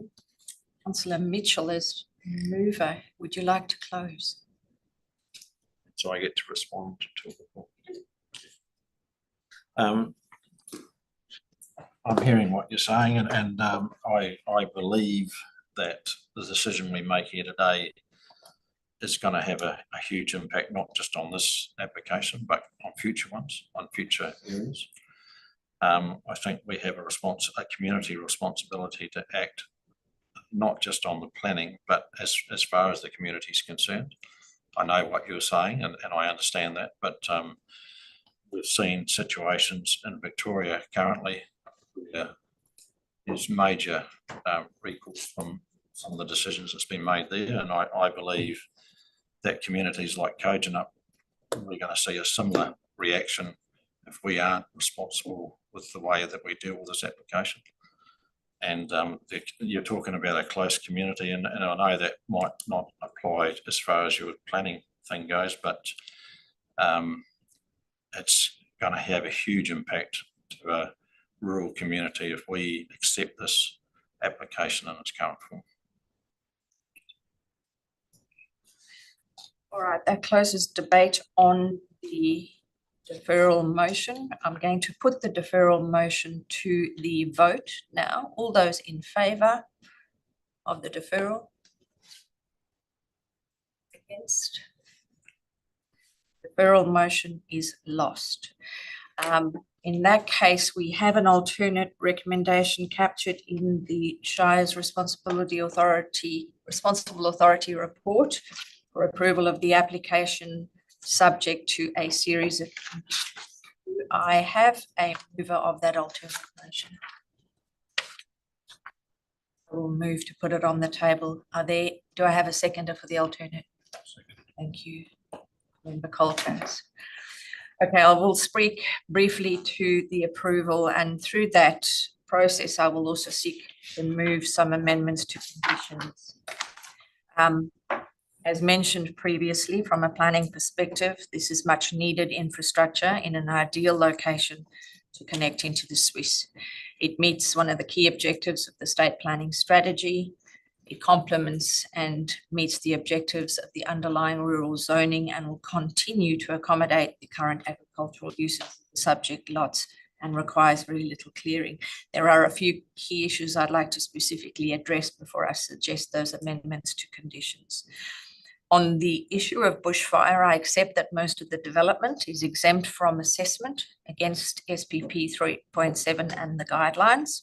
I note, however, that the applicants will prepare a bushfire management plan once detailed design has been done to address to the components that are not exempt from assessment and to address risk from operations of the development itself. I also note that there are no identified site constraints that would prevent alignment with SPP 3.7 guidelines. So to my mind, I think bushfire has been appropriately addressed in the application. On the issue of non-adherence to a local planning policy, I'll briefly reiterate my earlier comments. Non-adherence to a local planning policy is not in itself a solid planning reason to support a proposal, not to support a proposal, or to support a proposal. The Shire's policy is useful to guide us in exercising our discretion on this proposal. It clearly communicates the Shire and the community's expectations and concerns about a development like this one. I do want to make the point that should this panel approve this application today, contrary to the policy, this is not like a SAT decision or other case law that creates precedent.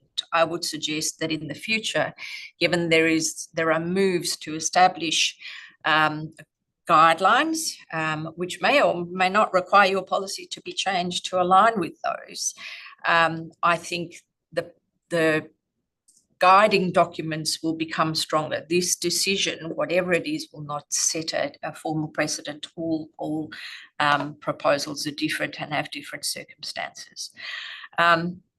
It is a due regard document. It doesn't have the weight that it seems the Shire and community expects it to have, particularly given it's not clear exactly how some of those numbers were arrived at in the policy. In relation to noise, I accept the argument that the current noise regs don't and can't reasonably deal with noise emitted by the turbines themselves, and that's why there's reliance on the South Australian guidelines, which are tailored for a use like this. I understand that the assigned levels in the noise regs can be met at all locations based on the SA guidelines, and a key point to make is that the onus is on the proponent. It's not up to the community or nearby landowners to make sure things comply with noise regs. If a nearby landowner decides to build a new dwelling that will be impacted by noise, yes, they may not be able to build the exact dwelling they want if they want to be certain about noise, but there's definitely ways of working around the design of dwellings to mitigate noise impacts from a range of factors, not necessarily just wind turbines, could be from road traffic or pubs or clubs or anything. There are ways to design buildings now. What I've heard from the proponent team, that there is an appetite for the proponent to work with landowners wanting to build dwellings close to those boundaries, and that gives me some comfort that even though the proponent, the onus is on them, that they'll be working with you. And it is on them. If noise is received at a sensitive receiver that exceeds the noise regs for that receiver, the onus is on the proponent, and therefore all the risk to make sure that that is addressed. So it's not leaving the Shire or the community hanging in terms of achievement of the noise regs. Now, given that, I would like to move a few amendments to the conditions that have been provided by the Shire so that they can be contemplated as part of this substantive alternate motion. Some of them align with the requests that have been made by the applicant and some do not. The first is to delete condition 2, which effectively requires a redesign or a substantial tweaking of the proposal on the basis that we're moving to an approval, and that keeping that condition effectively makes the application something quite different. Do I have a seconder for that amendment? Second. Thank you, Member Coltaz. Look, we're now looking at an alternate motion for approval. So to include a condition that tries to achieve what the deferral did is not appropriate. It's not an appropriate planning decision making tool. The panel needs to consider the proposal before it, not seek to make a different proposal via the imposition of conditions which would require substantial redesign. In principle, this is no different to approving a 6-story development, providing amended plans are provided that show the development is 3 stories. Furthermore, given those amendments that are being sought are based on a policy that we've already discussed, I just can't support inclusion of that condition. As seconder, do you wish to speak? Just to support your comments. Thank you. Thank you. Does any other member wish to speak for or against the deletion of condition 2? No? I will put that amendment to the vote. All those in favour? Against? You abstain? No. Are you for or against, councillor? Well, of that particular motion, I'm probably for. So yeah, I have no problem. All right, so that is carried 4-1. The next amendment is to delete condition 8, which requires reassessment of the wind turbine envelopes if their height is increased. And if I have a seconder, I'll explain. Member Coltaz. Look, as per the applicant's submission, there is detail about the height of the turbines contained in the application, and there is a requirement for them to be built in accordance with the application. So if the heights are to change, that would require an amendment to the development approval and would require them to really justify the changes to the height at that time, including associated technical reports. So the condition is therefore redundant and unnecessary. You wish to speak a seconder? Just to reiterate, the plans show exactly what they're proposing, and any variation from that would have to be a new application. Does any other member wish to speak for or against that amendment?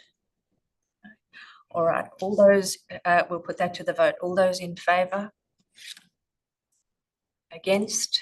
Sorry, I'm in favour. Beg your pardon. Sorry? I'm in favour. Sorry. Okay, so that was unanimous. And then I'd like to amend condition 13. And when I'm referring to these conditions, I know that there's been a request to delete some conditions and that reorders all the numbers. I'm going to stick with the conditions numbers as per the report so we all know what we're doing. I'd like to amend condition 13 that relates to the requirement for a traffic and transport management plan. The applicant has requested some different changes, but I would like to move the amendment to include the following wording as the second paragraph in condition 13. Condition 13 currently talks about prior to delivery of the turbines, traffic and transport management plan is needed. The second paragraph that I'd like to insert will read, the traffic and transport management plan shall address the requirement for the applicant to assess the pavement condition pre and post construction and to rectify and restore the road network and other affected infrastructure following construction to the satisfaction of the local government in consultation with Main Roads WA. And then the third paragraph will stay as it is now. So essentially what it's doing is it's taking condition 14 and making it part of the requirement of the traffic and transport management plan. Do I have a seconder for that amendment? Thank you, Member Moritz. Look, I agree with the applicant that the requirements of condition 14 can be absorbed into condition 13, but I do think that there needs to be some visibility rather than just deleting 14. I think some visibility is required about the importance and need for inclusion of the pavement surveys and rectification works in that plan. Do you wish to speak, Member Moritz? Does any other member wish to speak for or against that amendment? Just a point of clarification. Are you saying that we're using the two We've renumbered. Yes, and then- reworded. We're not using the applicant's Yeah. suggested conditions. Okay, no, I'm fine, thank you. And I will move to delete condition 14 if it's absorbed into 13. Does any other member wish to speak for or against that amendment? No. Let's vote on that. All those in favour? That's unanimous, thank you. And then I seek to delete condition 14 because of the changes to condition 13. Do I have a seconder? Member Moritz, does anyone wish to speak for or against that? It's more administrative. No. All those in favour? Unanimous. Moving to condition 19. I seek to delete subpoints 1, 2, and 3 from condition 19, but I propose to leave point 4 in place. Also propose to include the words contained in the South Australian EPA Wind Farms Environmental Noise Guidelines 2021 after the word analysis in the first sentence as suggested by the applicant. Do I have a seconder for that amendment?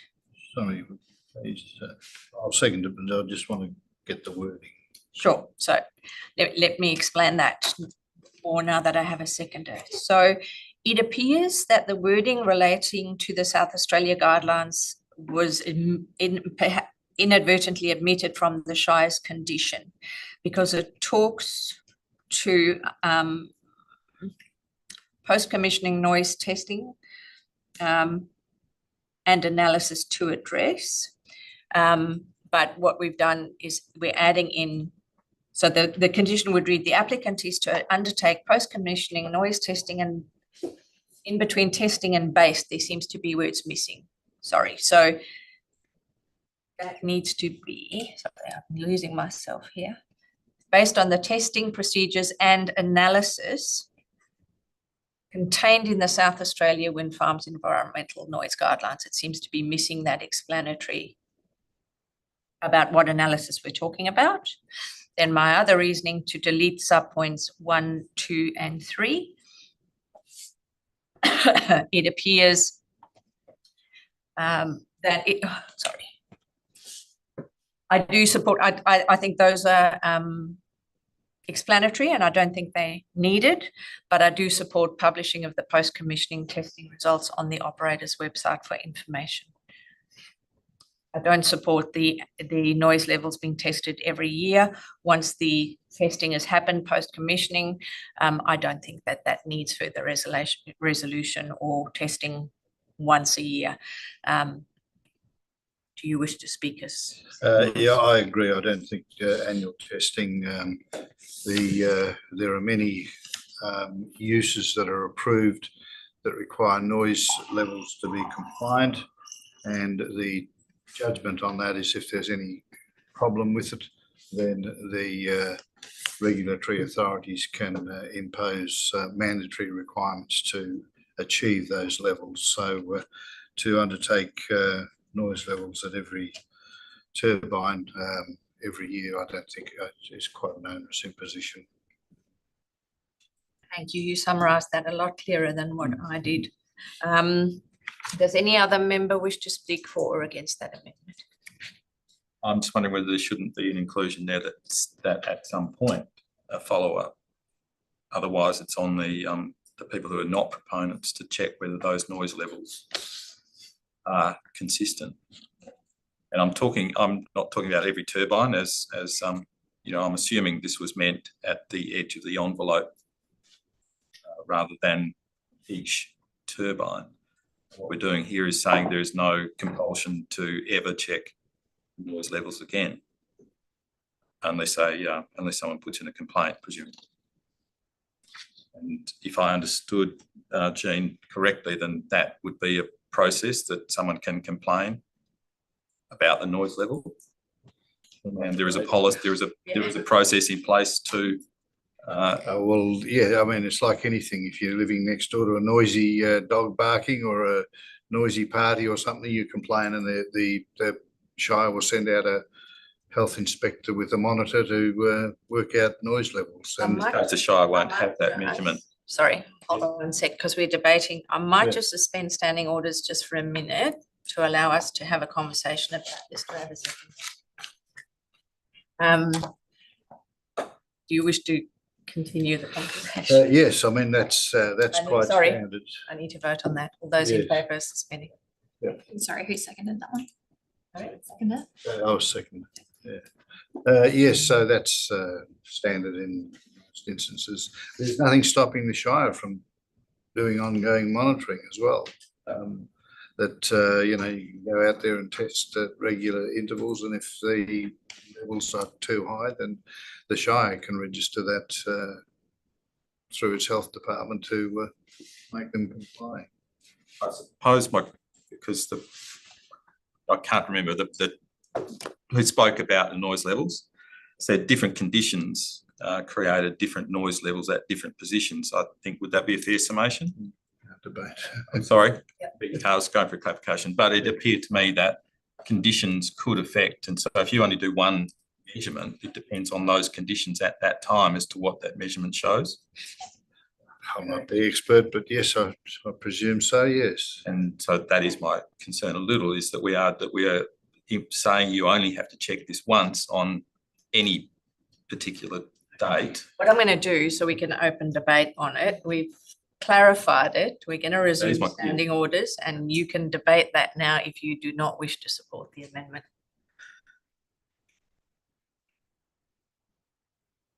Well, there is only one option, is to leave it as it is, or to remove it as an amendment is what it appears. And so I have to support. Separately move an amendment to do something different. Well, I'm afraid I can't get the wording.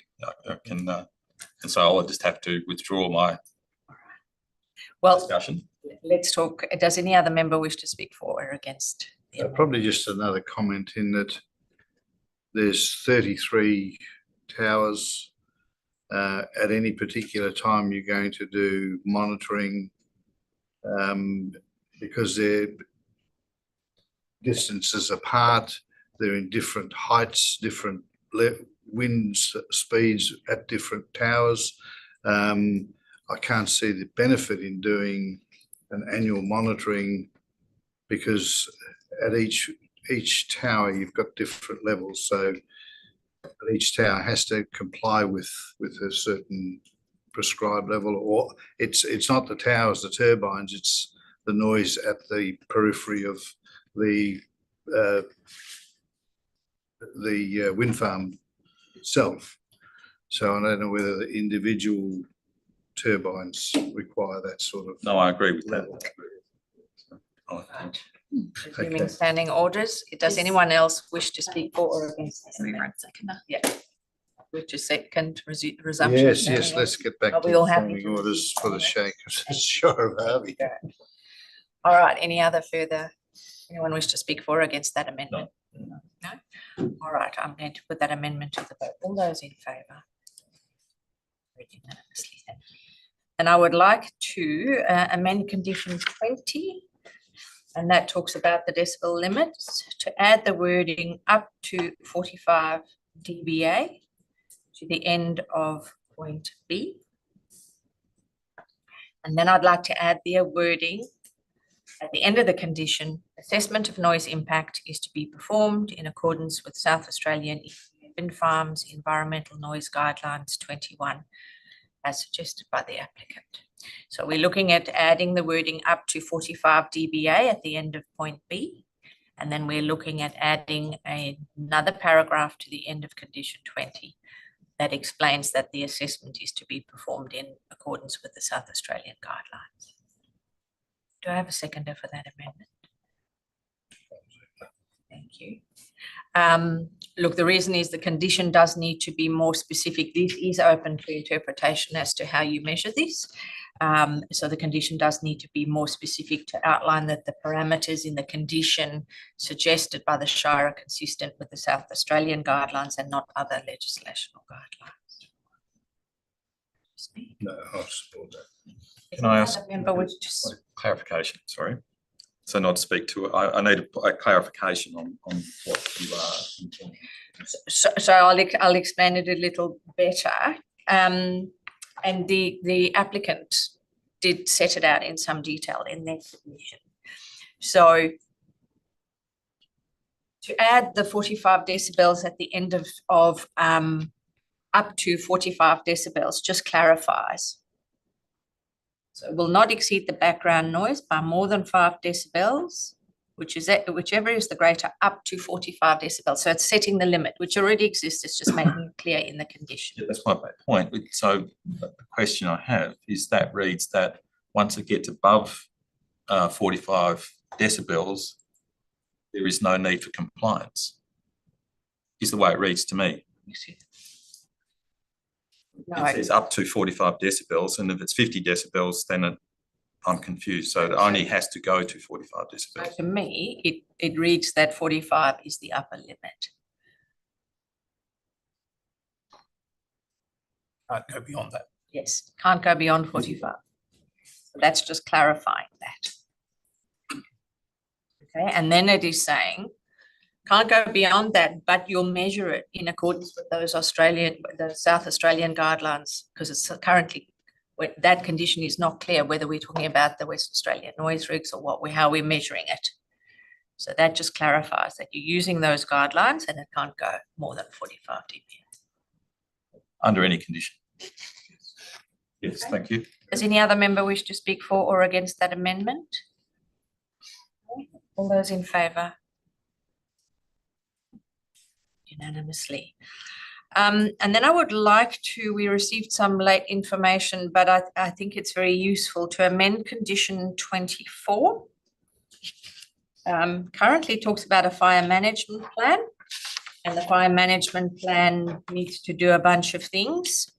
Condition 24, if we amend that to make specific reference to the need for a bushfire management plan and delete that explanatory information, the wording would then read, prior to construction, a bushfire management plan and risk management plan shall be submitted to the local government for approval on advice of the Department of Fire and Emergency Services. And that would then be accompanied by a new advice note that says, in relation to condition 24, the bushfire management plan shall be prepared to address the requirements under SPP 3.7 and the bushfire guidelines. The risk management plan shall be prepared taking general guidance from the Victorian Country Fire Association's design guidelines and model requirements for renewable energy facilities. I have a seconder. Thank you, Member Coltas.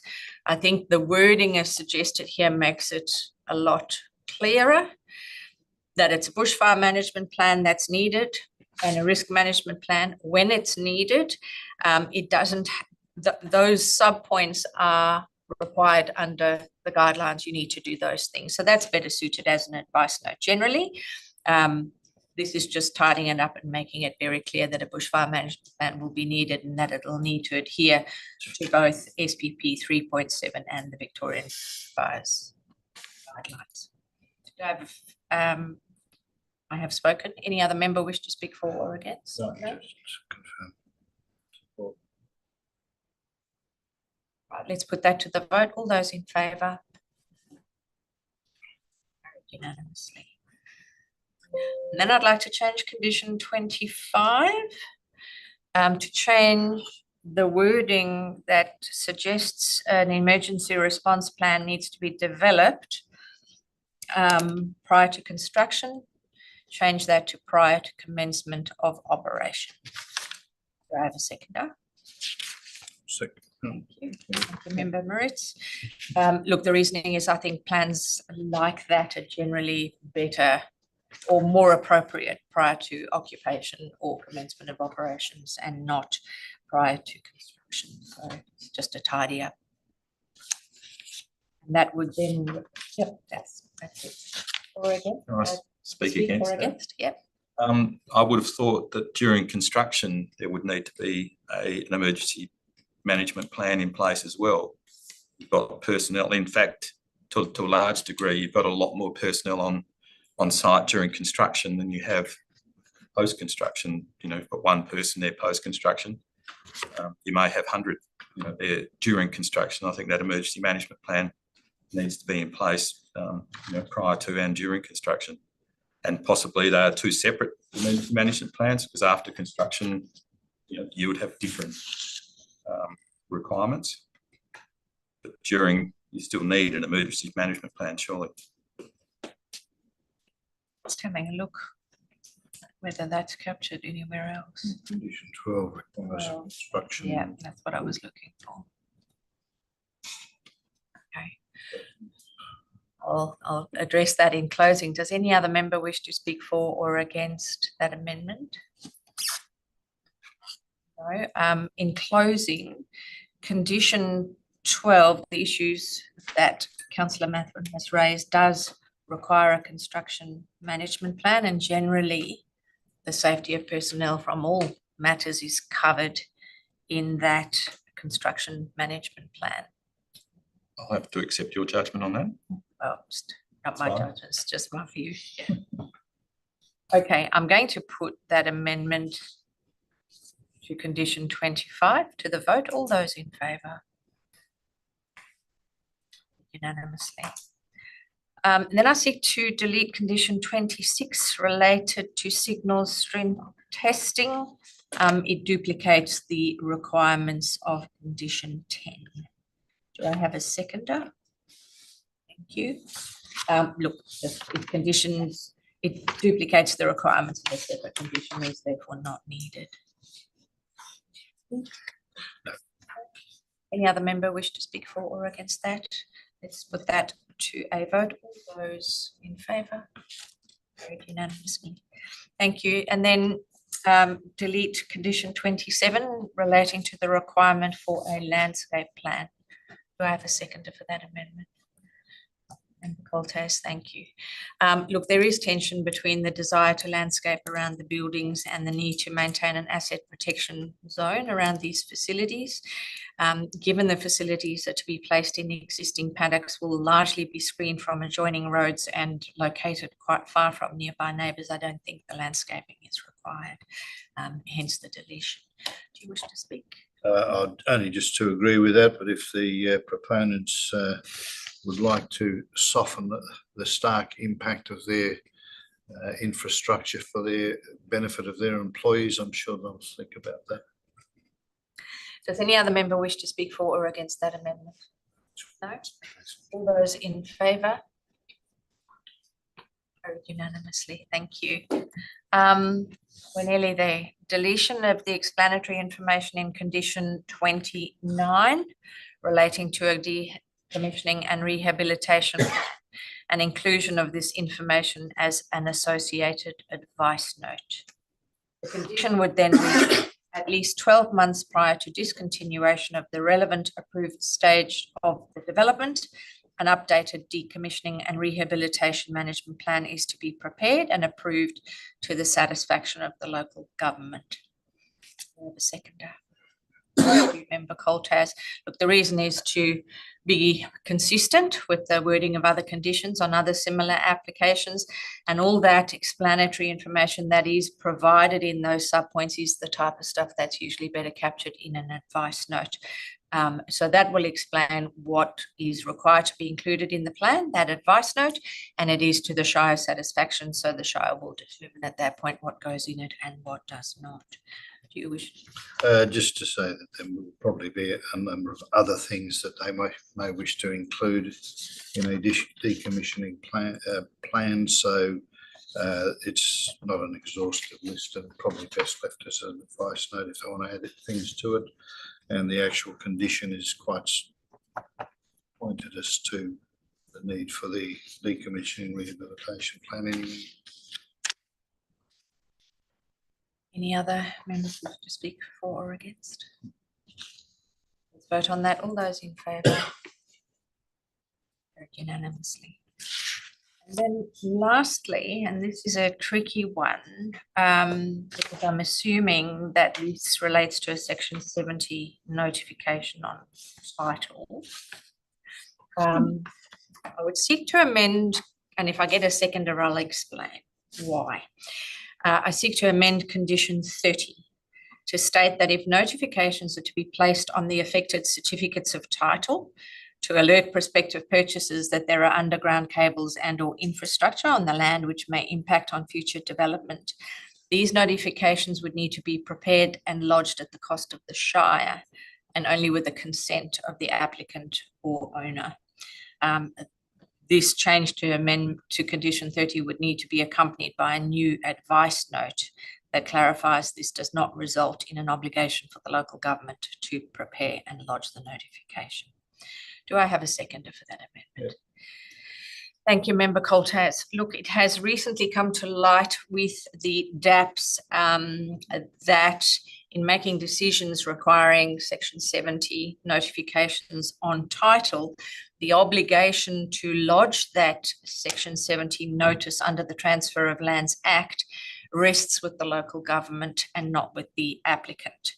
It can only be executed by the local government if the applicant has given consent, but there's no obligation for the local government to lodge the notice, even if the consent is given. So that is a tidy up based on recent legal advice that we have received, just to make sure that this is enforceable long term. Do you wish to speak further? No. Does any other member wish to speak for or against that amendment? All right, all those in favour? Carried unanimously. Thank you. That is me done, and we are now handing to the seconder to talk to the alternate substantive motion as amended.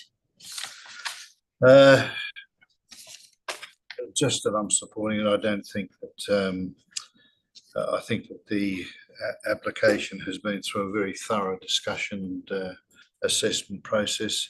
I agree with the difficulties of approving or refusing the application. This is the deferral was lost. I support the application that the land uses is part of the infrastructure that the state and local authority are very supportive of. It's identified in the state planning strategy, and I think that from a planning point of view, it's an important piece of infrastructure that we can support. There's no issues with Aboriginal heritage on the site, and the agricultural uses can continue to be operable within the framework of the wind farm project, and I support the preparation of a bushfire management plan. The noise, we've debated that at length, and we've received the technical advice on the manner in which it's to be assessed at the boundaries, and if there are any transgressions in terms of ongoing monitoring, then the risk lies with the proponents to ameliorate any impacts on the amenity of local people. In summary, I note that the issue of local planning policy 10 has been debated, and the need for a scientific basis behind it, and I note that the local authority in good faith prepared it, but I think from a planning point of view we have to be a little bit more specific on how we assess the applications, and it has to be based on science. So all in all, I'm supporting the application for the above reasons, and I think that it's had a very good thrashing out as far as to get more information through to the public as part of this development assessment panel today. Thank you. Does any other member wish to speak for or against the motion for approval? Just before we move on, if I could, you said that I could ask if I felt that I'd lost control of the situation here, and I'm feeling that we hadn't, like item 15, that you would just start amending those dot points, those items previously. Well, you moved on before I got the opportunity to ask, because one of those points has been deleted, and that's item 15. So I'm asking whether we can go back, and I wish to move an amendment to that. And I'm not sure whether that is my role even. Let me just have a look. We generally, the standing orders don't allow us to move an amendment to nullify a previous amendment. But let me just have a look at which one you're referring to. It's to do with the lighting. Delete that. It's deleted I here. know that's the suggestion. No, that's. Oh, I beg your pardon. I'm sorry. That's fine. Yep. Carry on. Sorry. All right. Speaking on the substantive, does anyone wish to speak for or against the motion for approval? It's really weird to say, honestly. Yeah,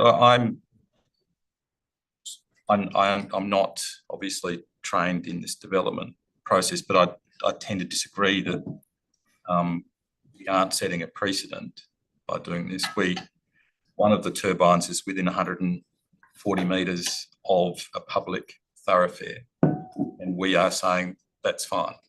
You can do that. And so future developments, does that become 100 metres from a public thoroughfare? There need to be some form of constraint put upon developers that the state has not given us the legislation to do so. Most other planning applications that have come through, most other shires have put some distance to the outer edge of the envelope. And what we are doing here is saying, well, that doesn't apply. There is no requirement for an applicant to put any distance between the project and their neighbours or the roads or any other infrastructure, as far as I can tell. If we just agree to allow this to go ahead unamended, then I believe we are setting a precedent, and you'll have turbines within as close as they can get to roads. And if it becomes more economically feasible to put them all the way along a road, then what we're doing here currently, if it does set a precedent, is saying, well, that's fine, you can do that. And I know I haven't phrased that very well, but that is me speaking against it, accepting this as it stands currently. Do you wish to speak? No, I think Max summed it up, and I think we're setting a precedence that even the Narrogin wind farm, I think, has got more setbacks than what we've put through today. And from my understanding anyway, and I think this is a very dangerous precedence that we've set, and I'm disappointed in the outcome. So that can be about all I can say. Does anyone else wish to speak? Do you wish to speak? All right. Lighting, do you vote on the lighting? At least do we have the lighting? We're dealing We with just the discussed that application. lighting's in there. So. Yeah, thank you. Yeah, let's stay. So, sorry. Sorry about that. Yeah. We are now going to vote on the substantive as amended. Did I move or you moved? I moved it, so I'm not going to close. Everyone understands what we're doing? So what do we do now? Yeah, we're voting on the substantive motion to approve, subject to those amendments that we. All right. Okay. I'll ask you to cast your vote. All those in favour? Against? Carried 3-2. Thank you. Moving on to item 4, which is Form 2 DAP applications. There are nil. Item 5, Section 31 SAT reconsiderations. There are nil. That I will thank Councillor Craig for attendance and participation. Thank you for coming up all the way. And thank you to the Shire for attending today. And thank you to the submitters for coming as well, and to the applicant for coming in. We will now move on to Part C, Shire of Harvey. All right, I'm meant to take a 5-minute break while we change over. Sector. Those in favour?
I've asked them to. Officers, where are they? Oh,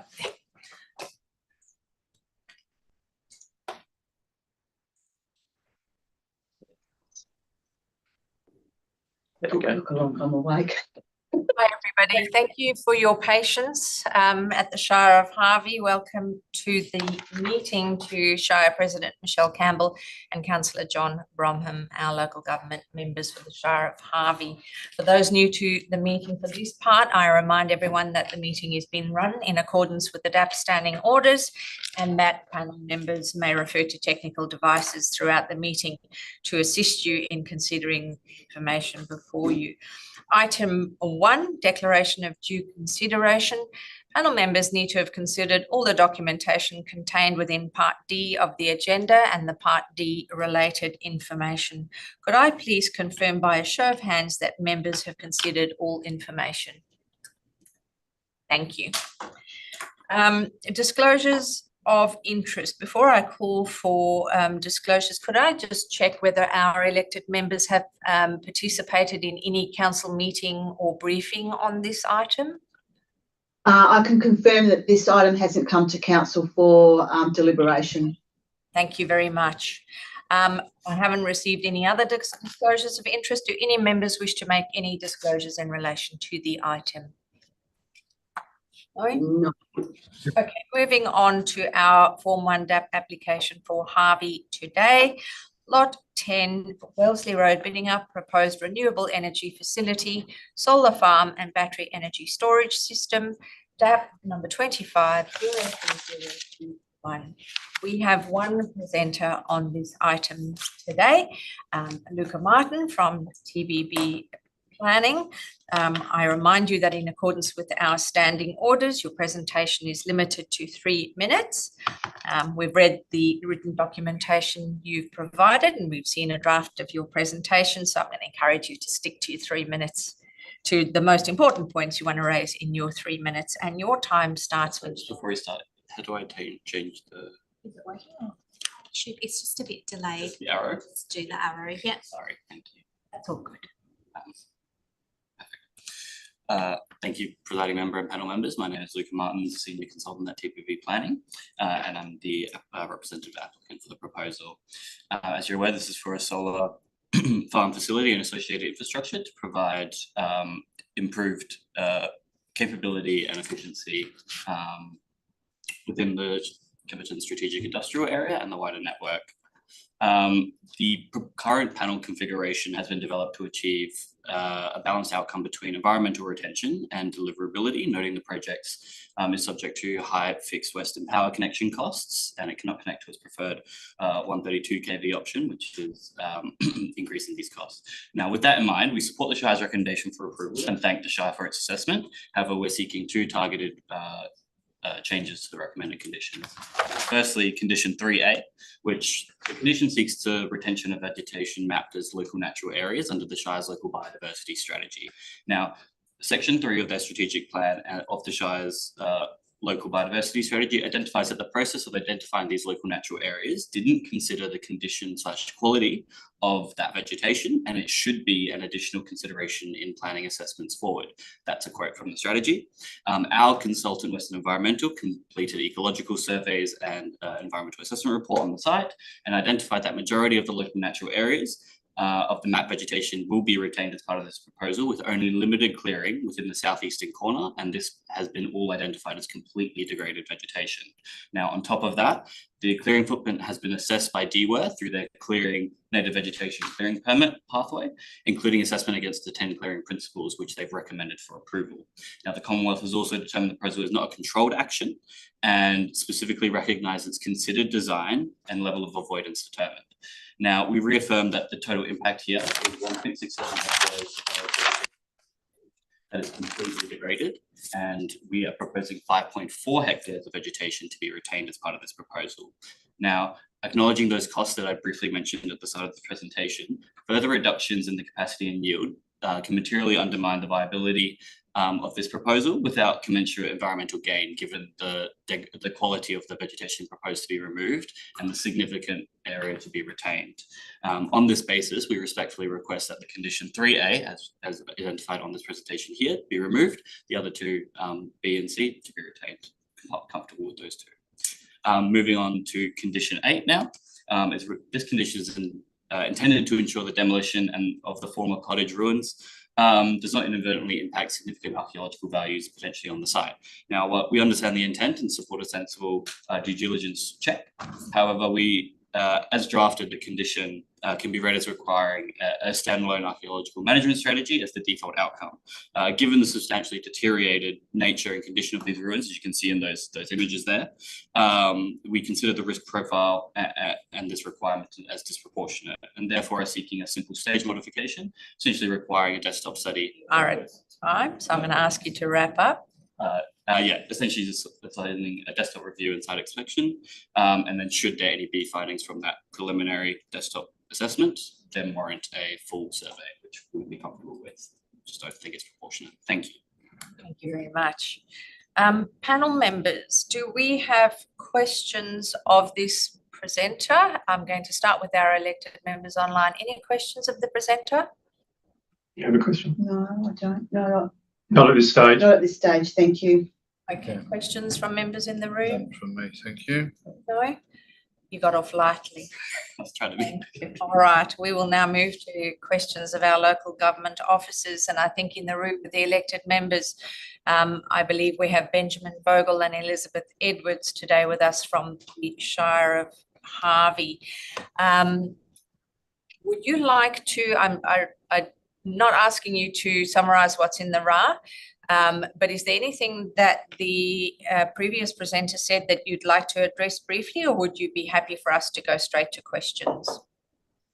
Just as an addressing what was mentioned, at least from the Shire's perspective, ultimately we would prefer to keep condition 3A when looking at our biodiversity strategy, albeit it wasn't determined as a controlled action from the Commonwealth.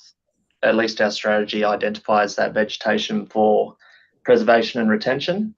So it's the Shire's preference that that is upheld, but ultimately, if not, that's okay. Condition 8, we're fine with that. The only thing being is the further action that the applicant has kind of defined if something is required after the assessment is completed, that's not included in the condition. So that Shire's preference is that the condition is, I guess, amended further to include that further action if required. Do you have any wording that you think would be suitable for that? Not at this stage. We'll work on them. If possible, can we work on that? You can work on that as long as you can answer my questions at the same time. Yep, sure can. All right. Okay. Members, our Harvey members, do you have questions of the Shire staff? I suppose I have one question in relation to the conservation category wetlands. My understanding is we were to get some notification from DUA. DBCA. Oh, sorry, DBCA on the applicant's request to have that recategorised. I'm just wishing to confirm whether we've had that advice yet from DBCA.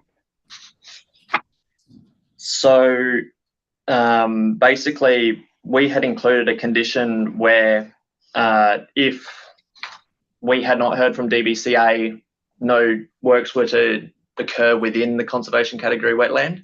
DBCA had advised they would let us know by today, but unfortunately they haven't.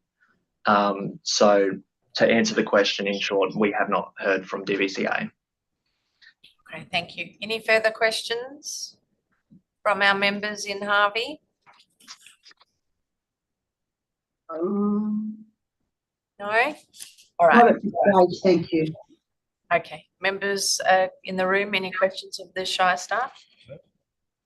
I have a few, if you don't mind. So can I just poke you a little bit on the condition 3A issue? So I understand that your strategy says you need to keep it, but given the state has already approved the clearing, what weight would you give to what rate should we reasonably give to the strategy, given that that other separate statutory process has already been followed? To be honest, I don't think if the state and the feds have already given their, It would be little. yeah, there would be little status we could actually give to it if those parties have already given their approval, or in this case saying that it's not controlled action. There really isn't much status that can be given. Okay, thank you.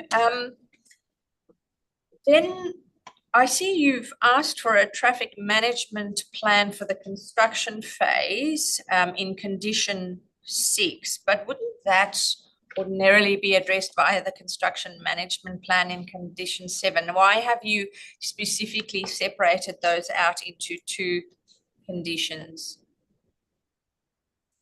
To be honest, there is no specific reason. Ultimately, the majority of the traffic will arise during that construction period. The separation more so came from the internal vehicles that will be accessing the site. Yeah. So okay. So I'm just mindful that condition requires them to it could be interpreted as requiring them to prepare 2 separate things. You're confirming that they're really just the one traffic management plan, right? Correct. Okay. All right. Then in condition 7, you require the construction management plan. You ask for it. But there's no reference in any of your conditions. So your condition says they need to prepare one for your approval. But there's nothing in your conditions that talks about the fact that they need to implement it. So similarly, the same applies to condition 9 relating to your dewatering management plan, condition 10 relating to your stormwater and drainage management plan, and the fencing plan in condition 11. Would you be happy for us to add a little bit of wording to the effect that those approved plans need to be implemented to your satisfaction? Yes, please. Just as a safeguard? Okay. All right. That's all the questions I have. Any other questions of the Shire staff? No. All right. Let's move to the report then in front of us. I'm going to seek a mover and seconder for the recommendation for approval in the report. Do I have a mover? Thank you, Member Moritz. Do I have a seconder? I will second. Oh, sorry. I'm quite happy to second that, presiding member. Thank you. I'm very happy for you to second. All right, Member Moritz, do you wish to speak as the mover? No, I'm very comfortable with the proposal, but I'm also mindful that there's some amendments. So I'm happy to hear what those amendments are. All right, Madam Shire President, do you wish to speak as seconder? No, other than yeah, we'll work through those amendments that you've indicated, and otherwise we're happy with the conditions that have been put together. Thank you. Excellent. Okay, do you wish to speak for or against that? I'll speak for it. Look, I think the proposal is a major piece of renewable energy infrastructure which aligns with state policies to encourage and implement a lot of those. The proposed development is consistent with the planning framework in that it's appropriately zoned under the Shire of Harvey Local Planning Scheme number 2 as strategic industry, and that as a D use it requires discretion for us to approve it, and I'm happy to support that.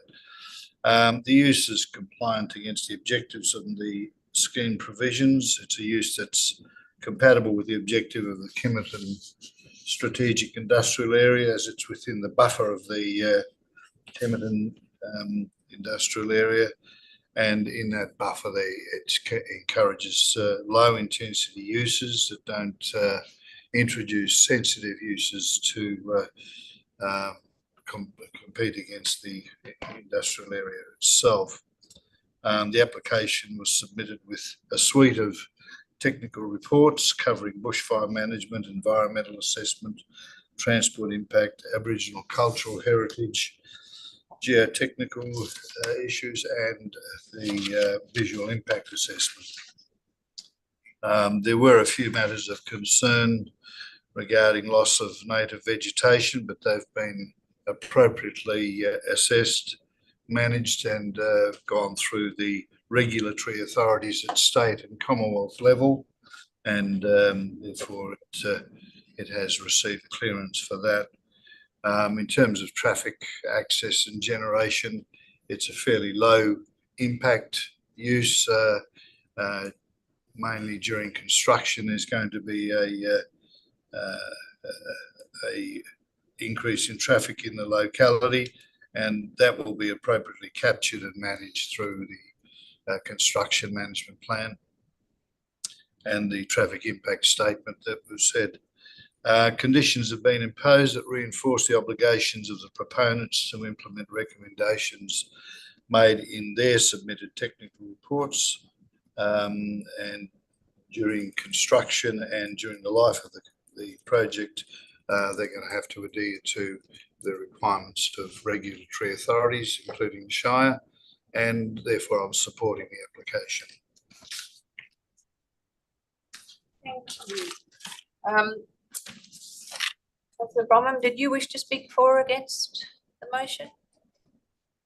No, I'll speak for. I think Kemerton industrial area is an important area as far as the state is concerned for heavy industry, and I think this fits well into the buffer zone.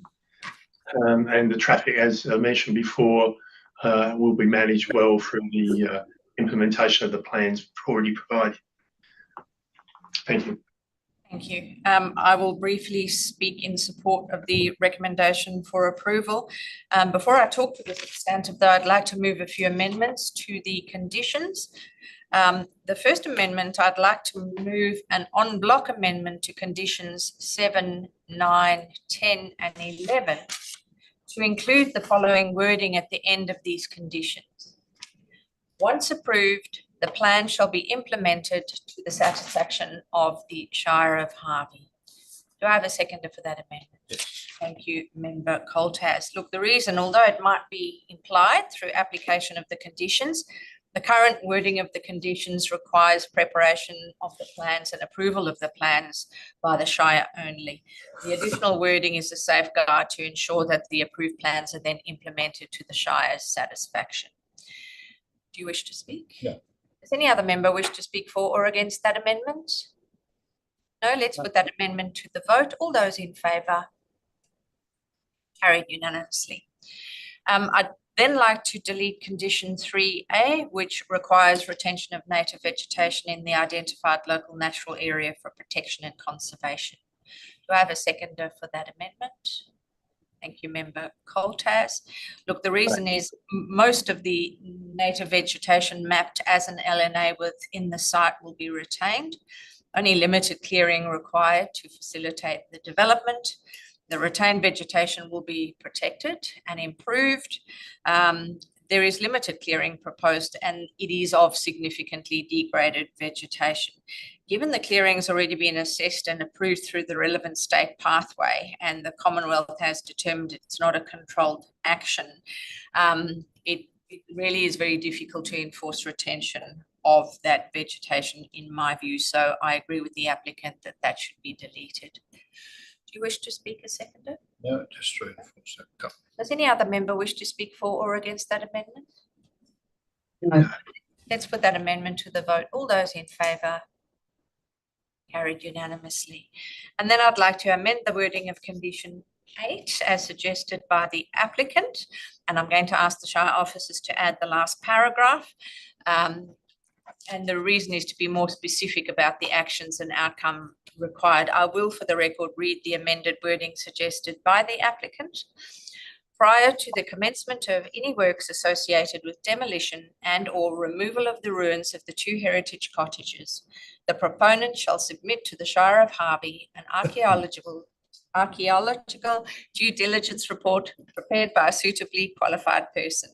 That report shall include, as a minimum, a site inspection of the ruins and immediate works area, photographic documentation of the ruins and the proposed disturbance footprint, and a brief written statement of findings that identifies whether there is credible potential for significant archaeological material to be present and impacted by the proposed works. And then over to Benjamin to give us that last wording. So following that, if we could include, should the record indicate the potential for significant archaeological material be identified, details shall be provided to demonstrate how the material will be managed or protected. That's wonderful. Thank you. Can you email that through to the DAP Secretariat if you don't mind? I'm very happy to include that as part of the amendment. Do I have a seconder for that amendment? Thank you, Shire President. Look, I think the amended wording removes unnecessary cost, process and ambiguity, still achieves the outcome sought by the Shire, but ensures the actions required are proportionate and respond appropriately to the level of risk. As seconded, do you wish to speak? No, I concur with your comments. Thanks, presiding member. Great, thank you. Let's put that to the vote. All those in favour of that amendment? Carried unanimously. Thank you. Reverting to the substantive now, the proposed development, in my view, aligns with the objectives of the restricted use zone applicable to the site. It doesn't introduce sensitive land uses into the Kemerton buffer area, and therefore it won't impact the future development of this important strategic industrial area. Meets the provisions of the state's position statement on renewable energy facilities, and the limited visual impact it will have, specifically on a nearby dwelling, will be addressed by an updated landscape and visual impact assessment and vegetation screening that will be required as part of a landscaping plan, the subject of a condition of approval. The limited number of on-site staff and the nature of the maintenance schedule will ensure there is no impact on the amenity of adjoining neighbours or the functionality of the local road network. The site has already largely been cleared and appropriate state environmental approval processes have been followed for the removal of some additional degraded vegetation to facilitate the development. So given all of that, I'm very happy to support. I will now hand back to the mover. Member Moritz, do you wish to say anything in closing? Well, just briefly, I think it's a very suitable land use for the location. The assessment's been very thorough. I'm very comfortable with the conditional approval and the appropriate amendments that have just been suggested. And others have adequately spoken to the merits of the proposal, so I'll leave it at that. Thank you very much. Let's vote on the substantive as amended then. All those in favour? Carried unanimously. Moving on to item 4, 2 DAP applications for Harvey today. There are nil. Item 5, section 31 SAT reconsiderations, also nil. Part E of our agenda are the business, SAT applications, Supreme Court appeals, all listed on our website. And with that, I will call the meeting to a close at 12:54 p.m. and thank our Harvey members and staff for your patience today in waiting for your meeting to start. And thank you to the applicant for coming in and to all the other panel members and our secretariat that have dealt with a number of glitches today that are all out of our control. So a long meeting, but all good. Thank you very much. Enjoy the rest of your day. Thank you.